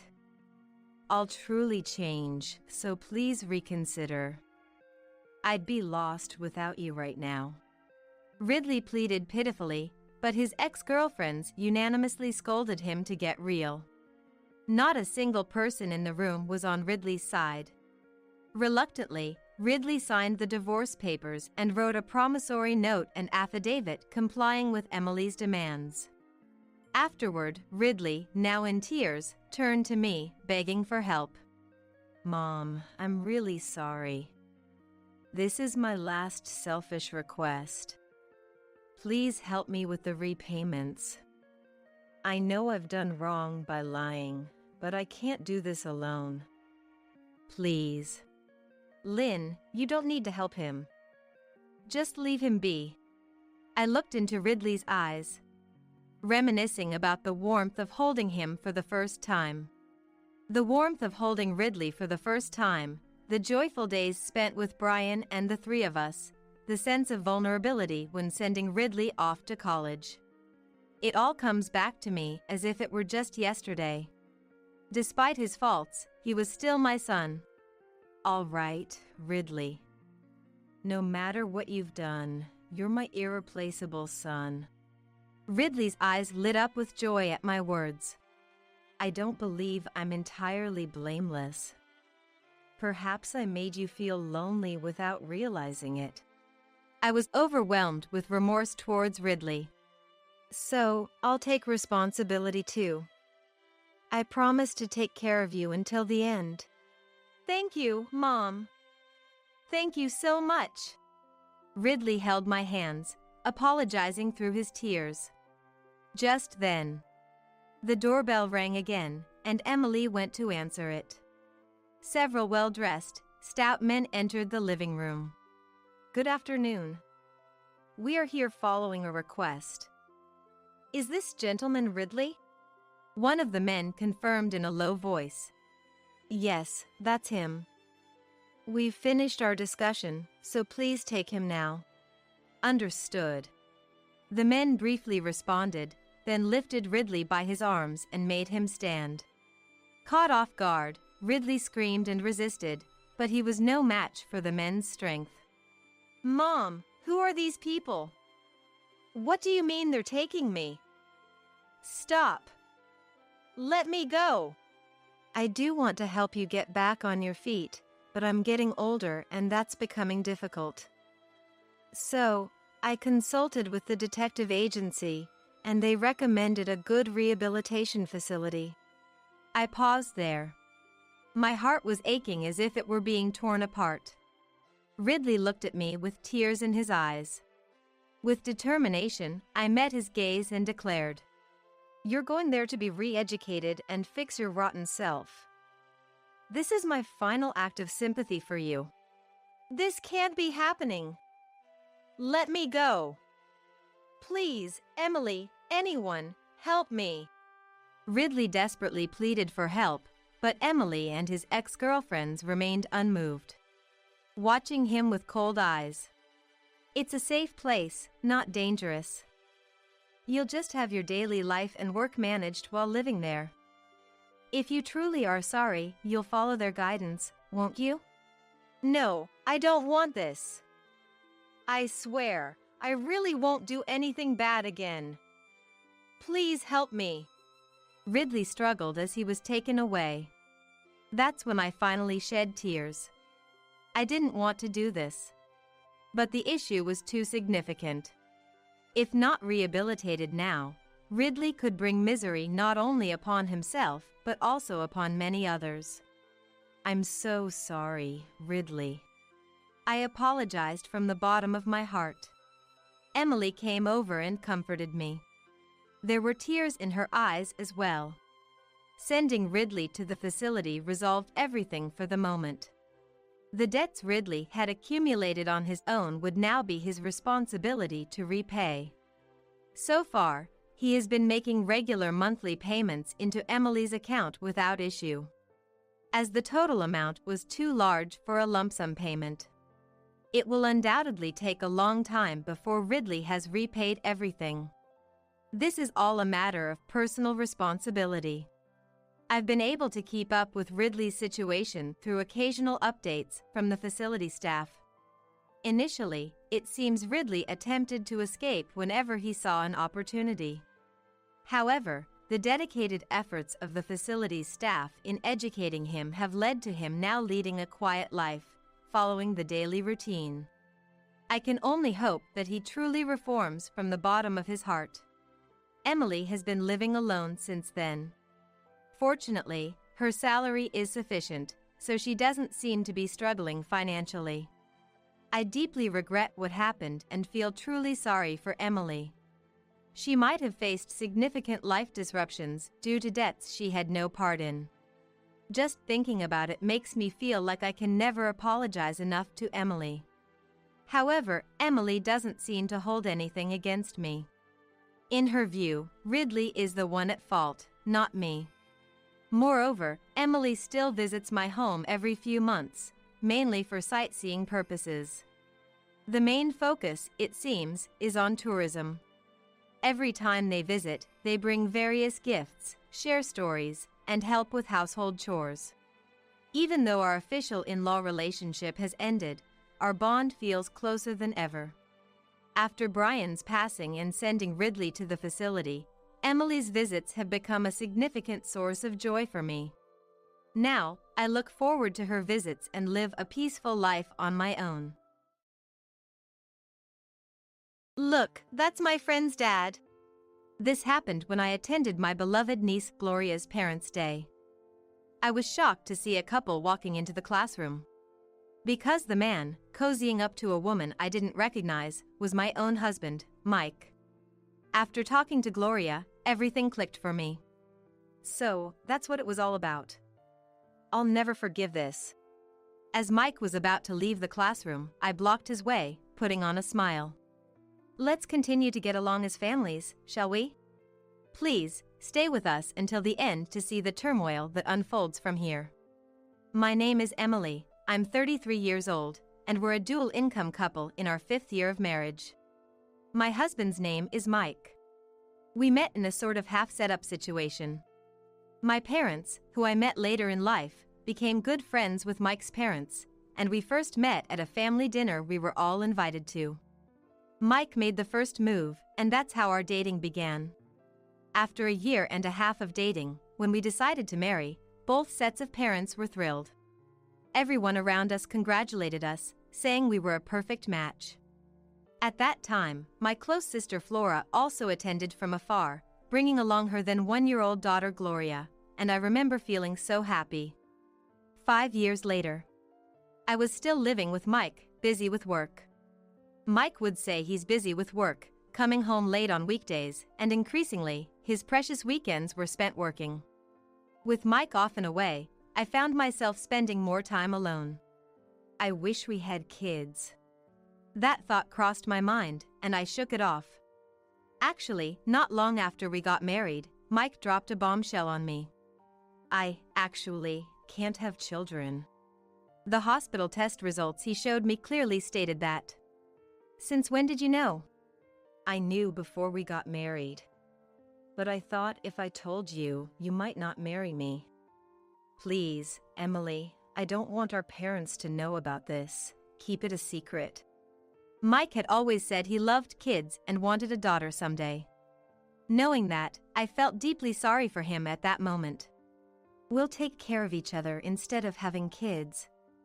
Let's live our lives together.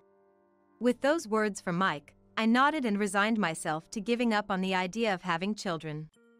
Now, 5 years later, did Mike keep his word? No, he didn't. Saying he's busy and tired, leaving all the household chores to me despite being a dual-income couple, without ever showing appreciation, his attitude towards me turned increasingly cold. One day, I got a call from Flora. She had moved abroad with her husband right after our wedding, but now that his assignment was over, they were moving back, not too far from us. Gloria was now 6 years old. I had seen her in photos, but this would be our first real interaction since the wedding. I was looking forward to meeting Flora and Gloria again. That night, I tried to tell Mike, who came home late, about Flora's return. Welcome back, Mike. You know, I got a call from Flora today. I'm tired. I don't have time for small talk. Mike looked down at me coldly and quickly went to the bathroom. Left alone, I stood there, feeling lonely. Despite his aloof attitude towards me, Mike left all the troublesome matters for me to handle. Hey, we're going to have a birthday party for Mom. Dad asked me to prepare, so you take care of it. I was left puzzled when he unilaterally said that, but I went ahead and prepared for my mother-in-law, Helen's birthday party, squeezing it into my busy schedule. On the day of the birthday party, Mike, who attended, wore a proud smile as he saw Helen's joy. This birthday party, I set it all up. All for my dear Mom. Dad, I did good, right? Despite the fact that he had dumped everything on me, Mike had the audacity to claim the credit, which irked me a bit. However, after the birthday party was over, my father-in-law Nicholas and Helen thanked me. We know it was Emily who prepared everything. Thanks for doing this for Helen. Please continue to take good care of Mike.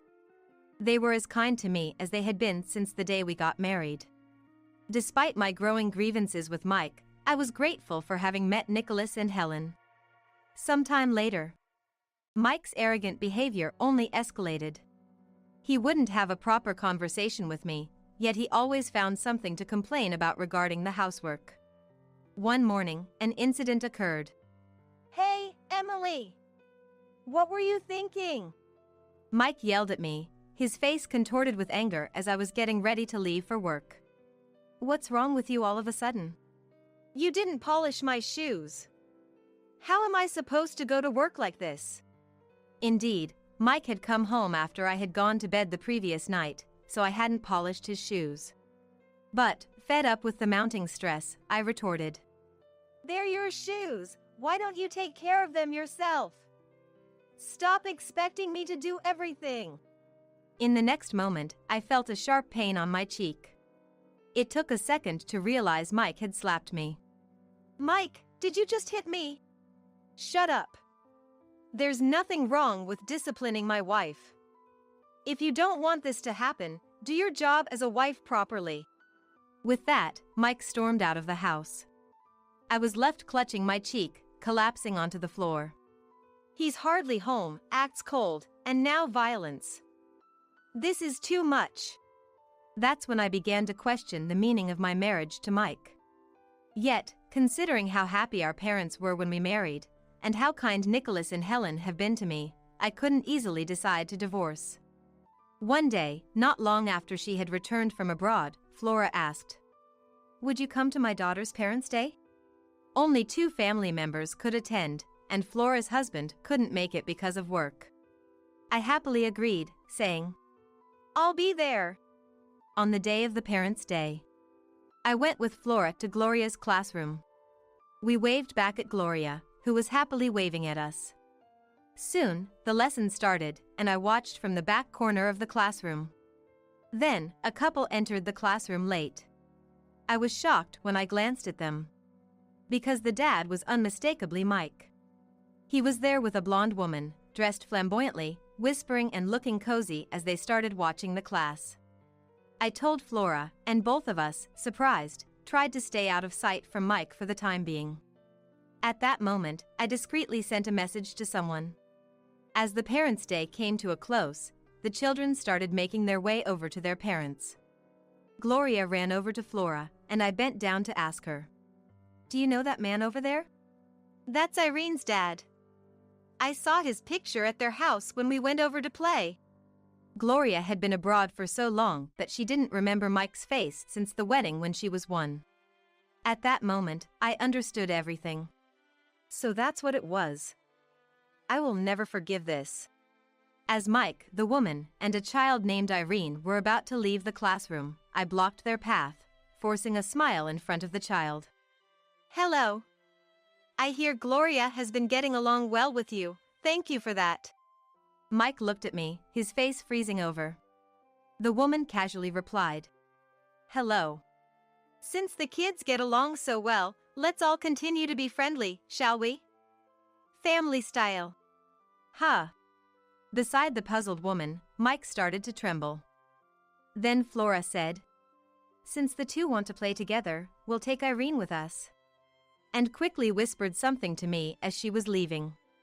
As Flora and the children walked away, it left me, Mike, and the woman. "Come on, Mike, let's go," Johanna said. Yes, excuse us," Mike responded, trying to act like a stranger. I grabbed Mike's arm with a smile, still. "Huh? What are you doing with my husband? And who are you?" I then introduced myself with a serious face. "Sorry for the late introduction. I'm Emily. His wife, you know?" The woman's face turned pale as she realized the situation. They tried to dash away. But having been in track and field during my school days, I easily caught up and stopped them. At the school gate, Mike gasped. "What? Dad, Mom too?" Yes, the person I emailed during Parents' Day was Nicholas. I had sent him a message asking him to come quickly to Gloria's school. Seeing Nicholas and Helen, Mike gave up trying to escape and collapsed. Nicholas, Helen, and I put Mike and the woman in the car and headed to the in-laws' house. In the living room of the in-laws' house, with the 2 seated side by side, I confronted them. "So, why were you at Parents' Day?" It was nothing. She's just an acquaintance. A single mother who asked me to act as a father figure, nothing more." "But Gloria mentioned there are family photos of you at her house. Do you usually take family photos with just acquaintances? You don't need to lie so blatantly." Mike, resigning himself, began to explain. The woman's name was Johanna. He had been involved with her before we met. Johanna worked at a night bar, and thinking Nicholas and Helen wouldn't approve, he kept it hidden. After introducing me to his parents, he broke off the relationship with Johanna.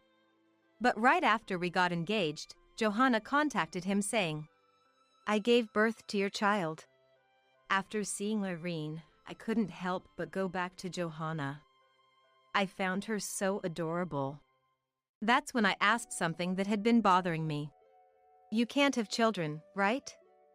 That medical report was real, wasn't it?" That's because... Mike began to reveal something shocking. Right before our marriage, Johanna had told him, "Don't have children with anyone but this child." And so, Mike had gone through with a vasectomy. For such a selfish reason, you made me give up on having children. Do you understand how I felt? Johanna laughed at my angry reproach. "Shut up, loser. Mike loves me." You are just a pity marriage. When I asked, "Is that true, Mike?" he nodded. I married Mike because Nicholas and Helen liked me, and our parents got along well. I was efficient, took care of the house and personal matters perfectly.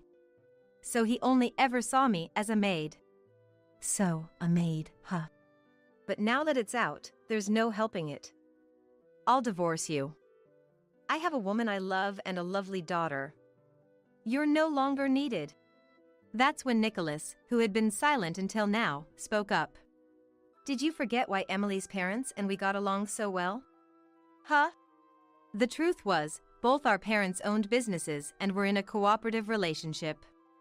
Currently, Nicholas's company's most important client was the company where I now serve as a department head, owned by my parents. You might not know since you were sent to work at a friend's company for training, but if we lose the business with Emily's company, we won't survive. It was then revealed that Nicholas had always told Mike, "You'll take over someday, so keep up with the company's affairs." But Mike, not taking it seriously, was unaware that my parents' company was the most crucial client. So, I intended to leave the company to you, but now there may not be a company to inherit. More importantly, we're disowning you. I never want to see the face of such a foolish son again. As Nicholas declared disownment, Mike started to panic, begging Nicholas and Helen. But Nicholas and Helen firmly refused him. At that moment, I received an email on my mobile phone. Checking it, I smirked. "So, Johanna, how's Irene's real dad doing?" "Huh?" I confronted them with a photo of Johanna, heavily pregnant and looking cozy in a childbirth class with a brown-haired man unknown to me. You seemed quite close to this man during your pregnancy. Where did he go? How do you have that? I explained that when Flora took the children away, I had asked her to gather any information she could on this woman. Flora, using her network of mom friends, managed to get this photo. According to her mom friend, this man used to accompany her to every prenatal checkup. I thought he was the new husband Mike knew about. Hearing this, Johanna's face grew paler and paler. Mike was visibly shaken by the photo. No wonder, since the man in the picture and Irene looked remarkably alike. Hey, Johanna! What's going on? This man looks exactly like Irene. When I pressed her to tell the truth, Johanna seemed to resign herself and began to speak. She admitted to two-timing while with Mike, and said that she got pregnant right after they broke up, but after the child was born, they had a big fight, and he left. She thought it would be best to claim the child was Mike's, the prospective company president's, to monopolize Nicholas's inheritance, so she convinced Mike to have a vasectomy. You're kidding! I believed in you and became incapable of having kids. Mike shook Johanna's shoulders in disbelief, but she just turned pale and said nothing. Then Mike approached me. I'm sorry, Emily. I was deceived by this woman. You said you'd stay with me even if we couldn't have kids. Let's start over. I only love you. Huh? Didn't you just say I was no longer needed? Who's the maid? Mike was at a loss for words, so I declared, We're getting a divorce. And I'll be suing both of you for adultery, so be prepared. As Mike broke down crying, I told him, Never show your face to me again. I left Mike and Johanna to their ugly argument and walked away. Eventually, my divorce from Mike was finalized. I received $40,000 in alimony from Mike and $20,000 from Johanna. Nicholas and Helen, having disowned Mike and deeply apologized, persuaded my parents to continue the business dealings. They informed the president of the company Mike was supposed to inherit that they were leaving Mike's fate in their hands. Consequently, Mike, who had never been serious at work, was fired. Johanna moved away with her child and returned to night work, likely struggling with debts incurred from paying me alimony. After separating from Johanna and depleting his savings, jobless Mike lived alone in a showerless apartment, desperately job hunting. As for me, 3 years after leaving Mike, I remarried a sincere man I met through work, who treats me kindly, and we were blessed with the child I had always wished for. We're now looking forward to meeting our baby, enjoying each day happily. Can you lend me some money to go to the hospital? In the middle of the night, 8-year-old Owen came to our house. Moreover, he was limping in pain. It's over an hour's walk for an adult to our place. What on earth happened? Looking closer, various parts of his body were scraped, and he was bleeding. Exhausted and in pain, Owen's eyes were vacant, as if he might collapse at any moment. Absolutely not! My husband shouted at the innocent child. He was very angry and went somewhere. And then, I was shaken to my core by my husband's unexpected action. I am Kate, 60 years old. I lived with my husband, Raymond. Our son and his wife lived in the next town, about an hour's walk from our house, making a car essential for travel. Phil's wife, Linda, is 6 years younger than him, and they have an 8-year-old grandson, Owen. Until now, Phil often brought Owen to our house, so I had been taking care of Owen since he was a baby. On the other hand, Linda rarely came over and had told Phil, "Bring him here." However, it seems Linda has been devoted to housework and childcare, wanting to make some free time for her from now on. Moreover, Phil said, Linda is very domestic and takes good care of us, satisfied with their current family situation. There's no way to intervene, even as a mom. I told myself, letting them do as they wished. But I had no idea such a tragedy would strike us later. It was when Phil was promoted and decided to work abroad half a year ago. Phil, who hates being away from his family, wanted to leave Japan with his family. However, Linda objected. I told myself, letting them do as they wished. But I had no idea such a tragedy would strike us later. It was when Phil was promoted and decided to work abroad half a year ago. Phil, who hates being away from his family, wanted to leave Japan with his family. However, Linda objected. Owen has just started elementary school and has friends. It's cruel to make him transfer. Of course, Phil tried to persuade her. But Linda insisted, and with a heavy heart, he left for abroad alone. And sadly, at the same time, Owen stopped coming to our house. I have repeatedly asked Linda to let Owen visit, but each time she made up excuses to refuse. Still not giving up, I pleaded over the phone just to see him for a moment. Then Linda, raising her voice, ranted at me. It's hard enough without Phil. I can't stand having to worry about you too. Are you trying to monitor me? No, that's not it at all. Just a short time at the doorstep, I just want to see Owen's face. Don't you understand I don't want that? If you keep pestering me, I'll tell Phil and have him scold you. After saying that, Linda abruptly hung up. Sigh, it seems like nothing will help. Maybe that's just how a son's wife is. Phil had emailed me that his new job was demanding, cutting into his sleep time. Not wanting to cause Phil any more worry, I decided to wait to see Owen until Phil returned home. And before I knew it, more than half a year had passed since I last saw Owen. Raymond and I, missing seeing Owen's face, looked at his photos every day to distract ourselves. Raymond's favorite was a group photo from Owen's entrance ceremony. According to Raymond, Owen's anxious face was adorable.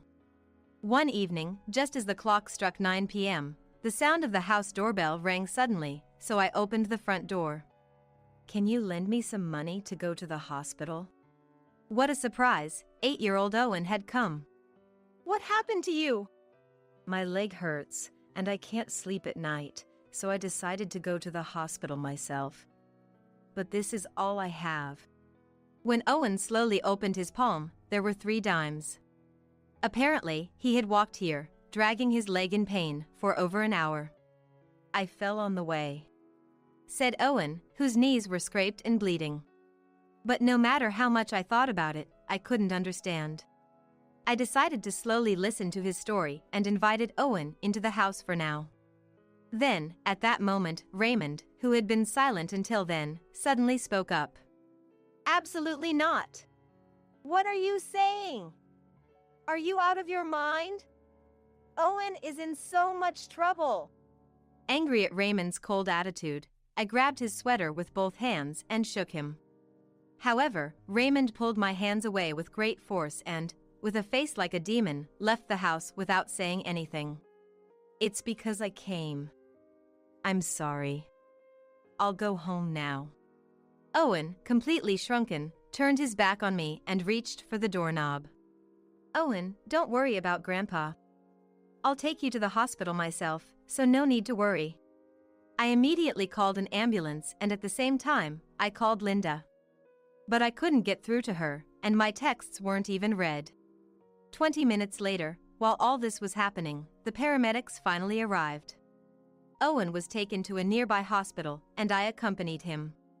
Afterwards, Owen was diagnosed with a fracture by the doctor. He was treated and instructed to rest at home. What is Linda doing at a time like this? Even at this point, I couldn't get in touch with Linda, so I decided to take Owen back to our house. Would you like something warm to drink? You used to like tea with honey, didn't you? I'll prepare it now, so please sit in that chair and wait. As soon as we arrived home, I filled the kettle with water and turned on the stove. Then, Owen suddenly came close to me. Oh dear, you should be sitting still. It's not that, Grandma. You see. At this moment, I was told an astonishing truth by Owen. Owen, having confessed everything, had big tears in his eyes. So that's what happened. It must have been hard for you. But you can rest easy now. I hugged him gently, as if wrapping him in warmth. And then, I was informed of a certain event by an unexpected person. Those who made Owen go through this will not get away with it. A flame of revenge ignited within me. The next day at noon. Finally, Linda answered the phone. Owen has fractured his leg and was seen at the hospital. Now, he's at our place. Apparently, resting at home and eating nutritious food will help him heal faster. Then, Kate, please continue to take care of Owen for a while. You must be happy to be able to look after Owen so much since you haven't been able to see him until now, right? I just said, understood, and hung up. I had no intention of sending Owen back to that house. Even if Linda had said, I'm coming to pick up the child now, I planned to keep Owen with me by any means, so Linda's response was exactly what I wanted. However, I felt anger at her attitude as a mother. But I didn't want to get unnecessarily confrontational and spoil the plan. In the meantime, as I supported Owen, I ran around preparing for retaliation, and finally, everything was ready. All right, watch out. Today, right here, I'll bring you down. A week after Owen came to stay with us, I left him at home to look after himself for a bit while I, accompanied by someone, made a surprise visit to Linda's place. What is this about? Showing up out of the blue. Please, just go home. I had gotten a key to their house from Owen. Ignoring Linda's protests, I began to look around the room. Was someone here just before we arrived? I noticed that, although the room was generally tidy, the sheets on the bed in the bedroom were unusually disheveled. Enough of this. I'll call the police if I have to. Oh, Linda, you really think you're in any position to say that? I've heard everything from Owen. Leaving him all alone while you're out at night, I see. He was told not to tell anyone. What Owen had tearfully told me before was about this very issue. According to him, one day, Feeling lonely and scared because he was sick, he tried to stop Linda from going out at night by standing in the doorway with his arms outstretched. But you just pushed him aside and left anyway. He hurt his ankle when he fell. Linda always told Owen. Don't you dare tell Dad or anyone about what happens at home, or you'll go without food.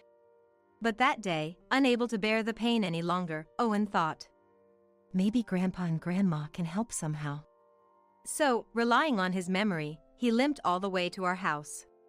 If you have money for luxury brands, you should at least take Owen to the hospital. When I opened the closet, it was packed with obviously expensive bags and clothes. Owen had confided in me. Mom always has nice clothes and bags, but she doesn't care about me. It was clear Linda's possessions were all high-end and flashy.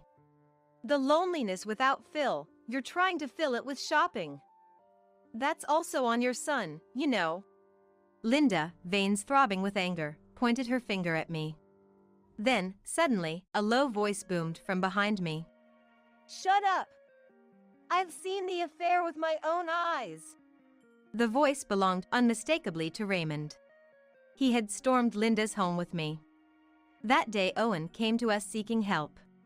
Not lending it! Raymond had shouted before storming off, leaving me initially infuriated. However, his anger was actually directed at Linda. Overwhelmed by fury, he had blurted out without thinking. Raymond had headed straight for Linda's house after leaving ours. I saw you getting into a car driven by a man at that very moment. And I knew he was Owen's first-grade teacher. Raymond had memorized the face of the teacher who had been in charge of Owen's class from looking at the school photo every day.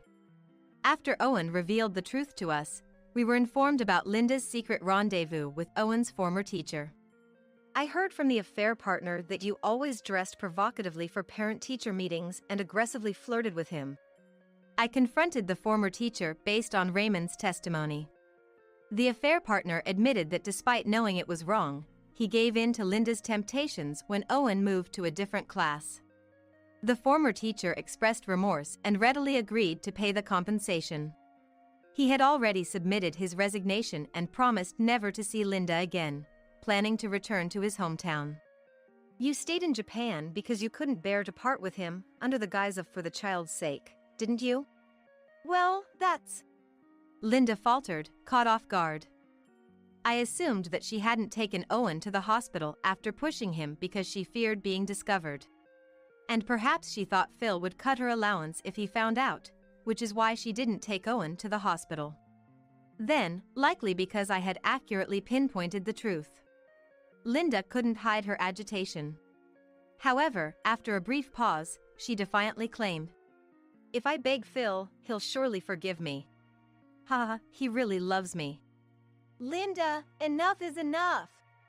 Phil, when did you get back? Phil, having been informed by me, had hurried back to verify the truth with his own eyes. Believing Linda wouldn't show her true self in his presence, he secretly observed everything from the shadows. I've heard it all. I can't forgive you.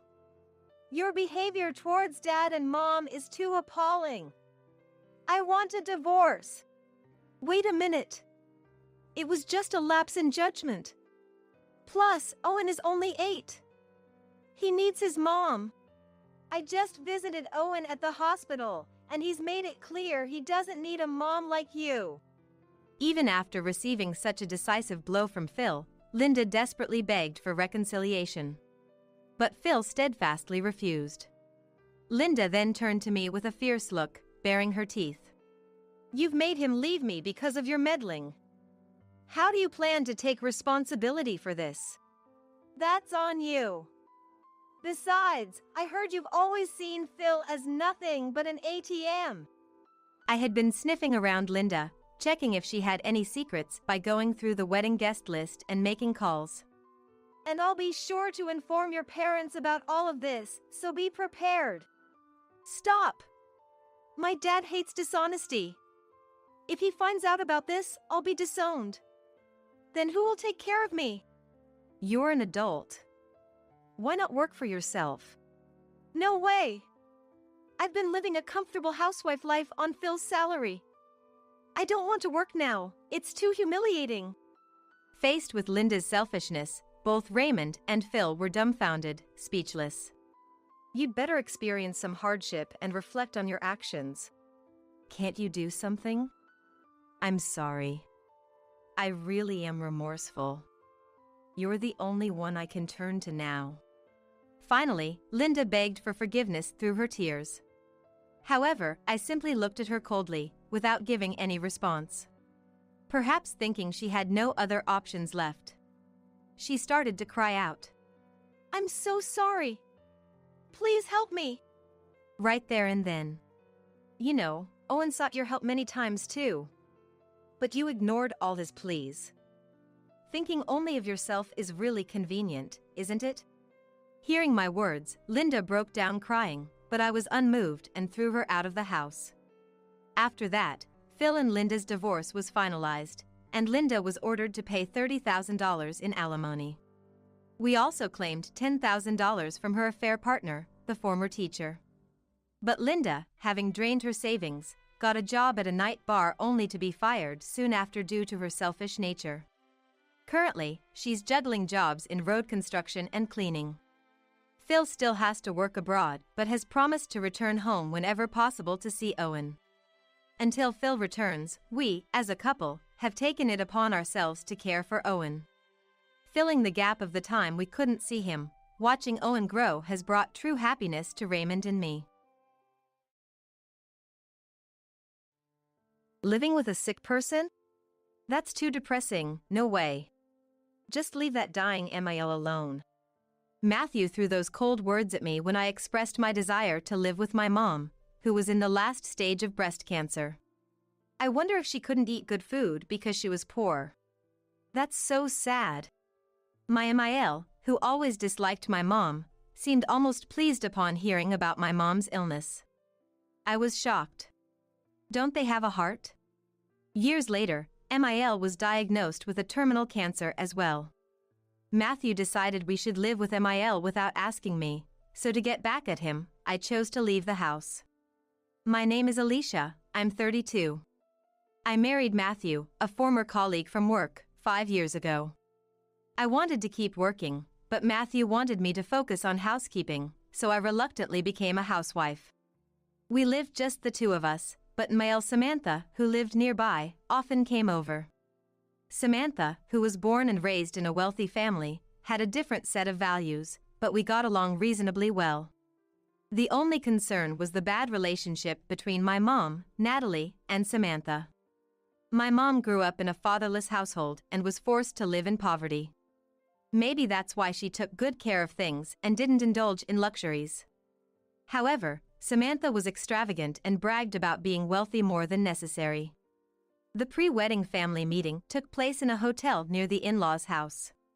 The meal went smoothly, but when I went to the restroom, I found Samantha and Mom arguing. Where did you buy those clothes? They look so poor. Well, I hate the idea of being related to someone who dresses so strangely. Why is Matthew marrying someone from such a weird family? It's not about appearance. Judging people by such things isn't right. Mom wasn't fazed and countered firmly, which seemed to annoy Samantha, who glared at her fiercely. They met again at the wedding but didn't talk at all, and Mom and Samantha haven't met since. Samantha, who lived alone, a 10-minute walk away, was living off the inheritance from her husband, who was a doctor. Perhaps because she had time on her hands living alone, she often visited our house. Before Matthew went to work, he told me to keep the next Sunday free. Why? I was planning to visit Mom on Sunday. Mom's coming over to visit. Can't you handle it alone? If you're my wife, you should at least offer Mom some coffee. But I want to visit my mom sometimes too. We can do that some other time. It's not too far to my parents' home. Just about a 15-minute drive. But because Samantha came over almost every week, I hadn't seen my mom for nearly 3 months. We kept in touch by phone and text, but I missed seeing her in person from time to time. Since Dad passed away, Mom had been working part-time and could only really relax on Sundays. But with Samantha visiting almost every week, it had been hard to find the time to go home. I was just thinking that this week, I should visit my parents' home and talk to Mom.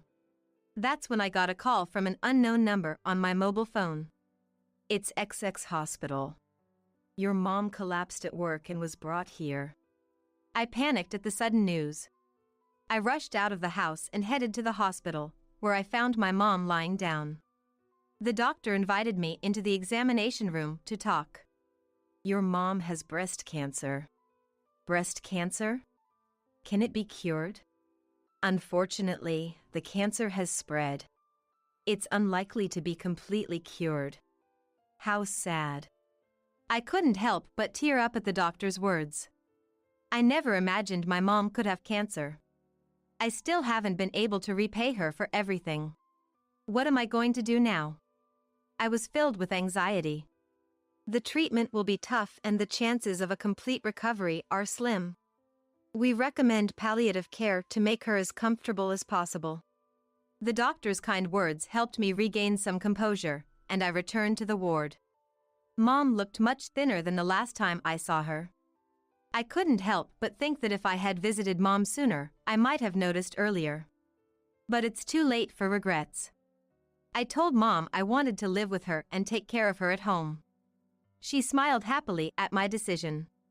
So, I decided to discuss it with Matthew as soon as I got home. By the time I finished all the hospital procedures, it was already evening. When I got home, Samantha and Matthew were there. Matthew had asked Samantha to prepare dinner because he knew I'd be home late. How's Natalie? She has breast cancer. It seems pretty bad, and the treatment doesn't look promising. I told Matthew, fighting back tears. Matthew looked as sad as if it was about his own family and comforted me by stroking my back. Grateful for Matthew's kindness, I told him I wanted to live with my mom. But his response was unexpected. That's a problem. It's depressing to come home to a bedridden sick person. Living with MIL and having to be considerate all the time? Absolutely not. But my time with Mom is running short. It's only right to spend it together. I disagree. Can you really take care of Natalie and handle all the housework? Exactly. We need the housework done properly, and you don't even know anything about caregiving. I won't neglect the housework, and I'll learn about caregiving. It's not like she's bedridden right away. Just leave dying Natalie alone. It's such a hassle. Right. It's really silly how desperate you are. They laughed. I could only stare at them in disbelief. Are these people even humans? How can they suggest leaving Mom alone when she is about to pass away? Maybe she couldn't afford nutritious food because she was poor. But at least it's not a contagious disease. Samantha said with a laugh.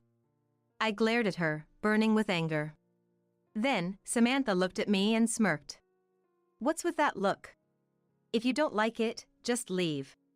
Not sure if Natalie, a part-time worker with a meager salary, and you, a housewife with no income, can survive even a week, though. That's right. I'm supporting you. You should listen to me. I couldn't respond. Matthew paid for all our living expenses. My savings were only from before we got married. There was no way the two of us could live on that. So, I decided to visit my parents' home during the day and take care of Mom. It's only a 15-minute drive, not too far to commute. At first, balancing housework and caregiving was manageable, but gradually, as her illness progressed, Mom's muscles weakened and she could hardly walk. It was harder than I imagined. Still, I studied caregiving methods diligently and tried my best to repay Mom. I took care of her and did the housework without a break, getting more and more tired. Then one day, I saw unfamiliar shoes at my parents' home. When I went to Mom's bedroom, I found her sister, Hannah. What happened? Natalie asked me to come and help Alicia. I'm sorry for the trouble. I'd be okay with staying at a facility, but I thought Alicia might not want that. Indeed, I wanted her to spend as much time as possible at home. Understanding that, Mom had asked Hannah for help. I'm sorry. It's okay. I want to help too. From that day, Hannah started coming to the house every other day to help. Having Hannah's help made things much easier. I had more time to rest and felt a little more at ease, but cruelly, the disease kept ravaging Mom's body. She caught a severe cold, developed pneumonia, and was admitted to the hospital. A week after her admission, I got a call from the hospital saying Mom was critical. When I arrived at the hospital, it was just when Mom's heart stopped. As the beeping of the machines echoed, I broke down. The tears didn't stop at the farewell too soon with Mom. I was so emotionally shattered that I could hardly manage my daily life. If it weren't for Hannah, I don't think I could have handled the funeral preparations or the inheritance procedures. Matthew and Samantha didn't offer help until the end, nor did they seem to care. Honestly, I was thinking of divorcing Matthew. But my lack of financial independence was a barrier. So, I started working in caregiving. I thought about saving up quickly to get a divorce, but then something happened that made it impossible. I was pregnant. It was a long-awaited child, and both Matthew and Samantha were overjoyed. For me too, it was a much-desired child. Though it was nice to see Matthew and Samantha happy about it. Being pregnant meant I couldn't continue working. A few months later, my son Sean was born safely. Seeing newborn Sean made me feel I had to protect him no matter what. With few childcare centers accepting infants, and the demands of childcare and housework, I reluctantly resigned from my job.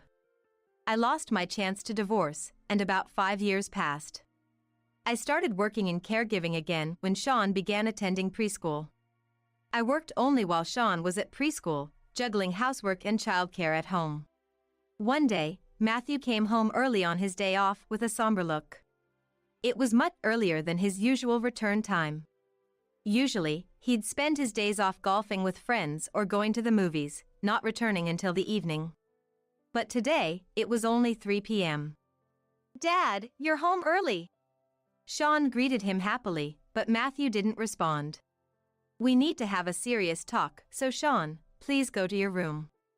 After taking Sean to his room, I sat down on the sofa. What's wrong? You look upset. Actually, I got a call from Mom. She has a cancer. What? The same breast cancer as Natalie. And there's no treatment for Mom either. I see. Thinking of Mom, my heart ached. The shock of her passing still hadn't healed, and my heart was still wounded. But my time to grieve was short. Mom said she wants to spend time with us. So, we're going to live together. What? She's planning to move in the week after next. Wait. What's wrong? Matthew, you're so against me living with my mom. That was years ago, and that was Alicia's mom. This time it's my mom. It's different. How is it different? I'm absolutely against it.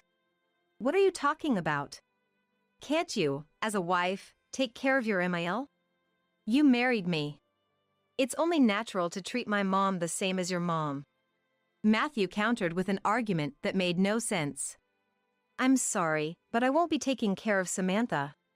Given how you've spent your days off playing around, never bothering with childcare or housework, you're probably just going to dump the caregiving on me, aren't you? That's not true. But Alicia, you work in caregiving, right? So it makes sense for you to do it. What are you talking about? I'm not going to take care of Samantha without getting paid. How heartless can you be? Look, living together is already decided. I'm renting an electric bed, so make space for it. With that, Matthew left the house. I was left reeling by Matthew's selfishness. I hadn't forgotten the hurtful things Samantha and Matthew said to me when I wanted to live with my mom. I didn't want to take on the burden of caregiving for such unkind people. I was determined to divorce. After that, Matthew was often late coming home, claiming he was busy with hospital visits and arrangements. He often returned after Sean and I had gone to bed. In Matthew's absence, I began preparing for divorce. The one who helped me with the divorce preparations was Hannah. Hannah had been through a divorce herself, so I consulted her about what should be done.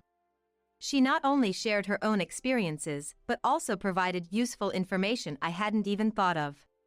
However, one of my biggest concerns was finding a new home. Even renting an apartment was difficult because I couldn't afford places with high rent. I struggled to find a place that was affordable, suitable for Sean and me, and not too far from my workplace. That's when Hannah offered help. If you're struggling with rent, I can introduce you to a good property. A friend of mine owns an apartment, and I believe one room is vacant. She's willing to rent it cheaply to have it occupied, and it's not too far from your workplace. Grateful for Hannah's offer, I immediately asked her to introduce me to the property. It was conveniently located, not far from Sean's preschool and my workplace, so I signed the contract right away. But there was another thing that worried me. It was about Sean. I felt it was unfair to suddenly drag him into the situation and separate him from his dad. I was considering giving up on the divorce if Sean was against it. However, Sean spoke to me with kind words. Mom, are you okay? Are you in pain? No, I'm not in pain. Just thinking. Would you be sad if you couldn't live with Dad anymore? I'd be a little sad, but I hate seeing you sad more. I was taken aback by Sean's words and looked into his eyes. Sean continued with a slightly sad face. Because Mom, you look a little sad when you're with Dad. I prefer it when you smile. I had heard that children are very observant, but I was surprised to see how much Sean noticed about me. I thought he was still just a child, but he seemed to sense that things weren't going well with Matthew. And still, Sean chose me. With Sean's understanding, I decided to take action. The day came for Samantha to move in. Matthew had left a message saying to make space for the electric bed and other items. He went to the in-laws' house to bring Samantha's belongings. Seizing the moment, I left the divorce papers at the house and took Sean with me to our new apartment. I ignored Matthew's calls as Sean and I sorted through our belongings. The thought of starting a new life filled me with a sense of liberation. Life with just the two of us turned out to be more comfortable than I expected. By cutting costs and living frugally, my salary was sufficient to support us. In fact, I had used my free time after having my child to study caregiving and had obtained a certification, which resulted in a higher salary than before. Since Matthew never contributed to household chores or childcare, the amount of housework I had to do remained the same. Actually, it was easier without having to cook and do laundry for Matthew. However, in the midst of our comfortable life, I unexpectedly ran into Matthew at the supermarket. Alicia, what are you doing? You left the house without saying anything. Matthew approached me, shouting amidst the crowd. Stop it. There are so many people here. Damn it. Come home. We'll talk there. I honestly didn't want to return to that house. To face Samantha again. I didn't want to see her face at all. But to keep my current home a secret, I had no choice but to comply. As soon as I entered the house, Samantha began berating me. Where have you been, Alicia? It doesn't matter where. Of course it does. You should come back and take care of Mom. No thanks. Why not just leave dying people alone? What did you say? How could you say such a thing? Did you forget already? Isn't that what you told me? Why should I do anything for Samantha when you never lifted a finger? Matthew and Samantha's faces turned red with anger and breathed heavily. I don't mind if Matthew wants to care for Samantha. I just want a divorce. Why divorce all of a sudden? You don't even have to do caregiving, just handle the household chores. Are you tired of even that? No. It's not the chores I'm tired of. I'm tired of being Matthew's wife. I can't be with someone who cheats on me with a younger woman, saying he's busy with preparations while his mom is sick. What do you mean? What are you talking about? Samantha looked puzzled, and Matthew stuttered in denial. His panic made it seem like an admission, but he still tried to lie his way out. Actually, when I talked to Hannah about divorcing Matthew because of his tyrannical attitude, she said she saw Matthew entering a young woman's house. So I did a little investigation and sure enough, he's been meeting a woman almost every day. A coworker, maybe? I have the photos. I had received photos of Matthew's infidelity from the investigation. When I showed them, Matthew's face turned pale. Samantha glared at Matthew. Matthew, what are you doing when I'm going through such a hard time? No, it's not like that. I was thinking this would be the last time we meet. Making memories before I start caring for Mom. I won't meet her again. Even if you don't meet her anymore, the fact that you cheated won't change. If you refuse to divorce, I'm not afraid to go to the court, but you won't stand a chance of winning. So, please sign the divorce papers quickly. And from now on, any discussions about the divorce should go through my lawyer. Matthew looked frustrated and then, as if he had an idea, he smirked maliciously. You're working in caregiving now, right? Yes. I bet you're not earning much. With your salary, you must be living a poor life in a cheap apartment. Citing my lack of financial resources. But I was no longer the person I used to be. Thankfully, I got a good deal on a cheap apartment and am living a slightly better life. Of course, I need to be frugal, but I'm not struggling so much that Sean has to go without. I won't be controlled by you forever. Controlled? Yes.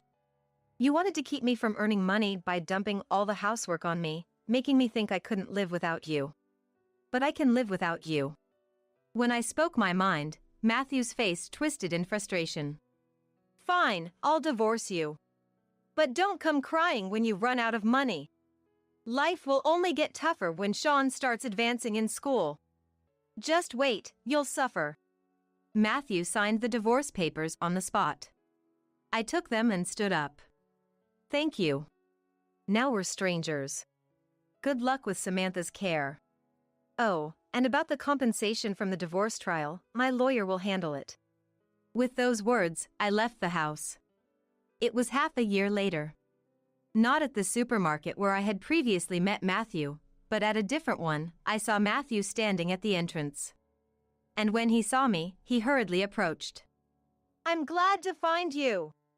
If you live around here, I thought you'd come here for sure. What do you want? We're strangers now, so don't talk to me. Wait. I was wrong. I'm sorry.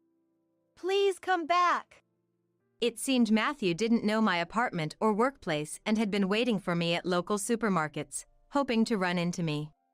And then, Matthew fervently apologized. What now? I was wrong. Mom can't even go to the toilet by herself anymore, and I can't manage caregiving after work. It's too much. I'm exhausted, making mistakes at work. I can't handle it all on my own. Matthew was likely struggling with housekeeping. He was wearing a dirty shirt. And his hair was unkempt and unbearable to look at. So you realized how hard caregiving is. I really felt it. So, can you come back and help? No. But why? It's too late for regrets now. It's all because of what you did, Matthew. Don't come near me again. If you follow me, I'll report it to the police. Alicia, don't say that. Please. Make sure you pay the child support and compensation from the divorce trial. Matthew was in tears. The same Matthew who always looked down on me. His pathetic state was just astonishing. The heartless words about my mom, the selfish behavior of constantly playing around without caring for the family, and to top it off, the betrayal of cheating, this was the result.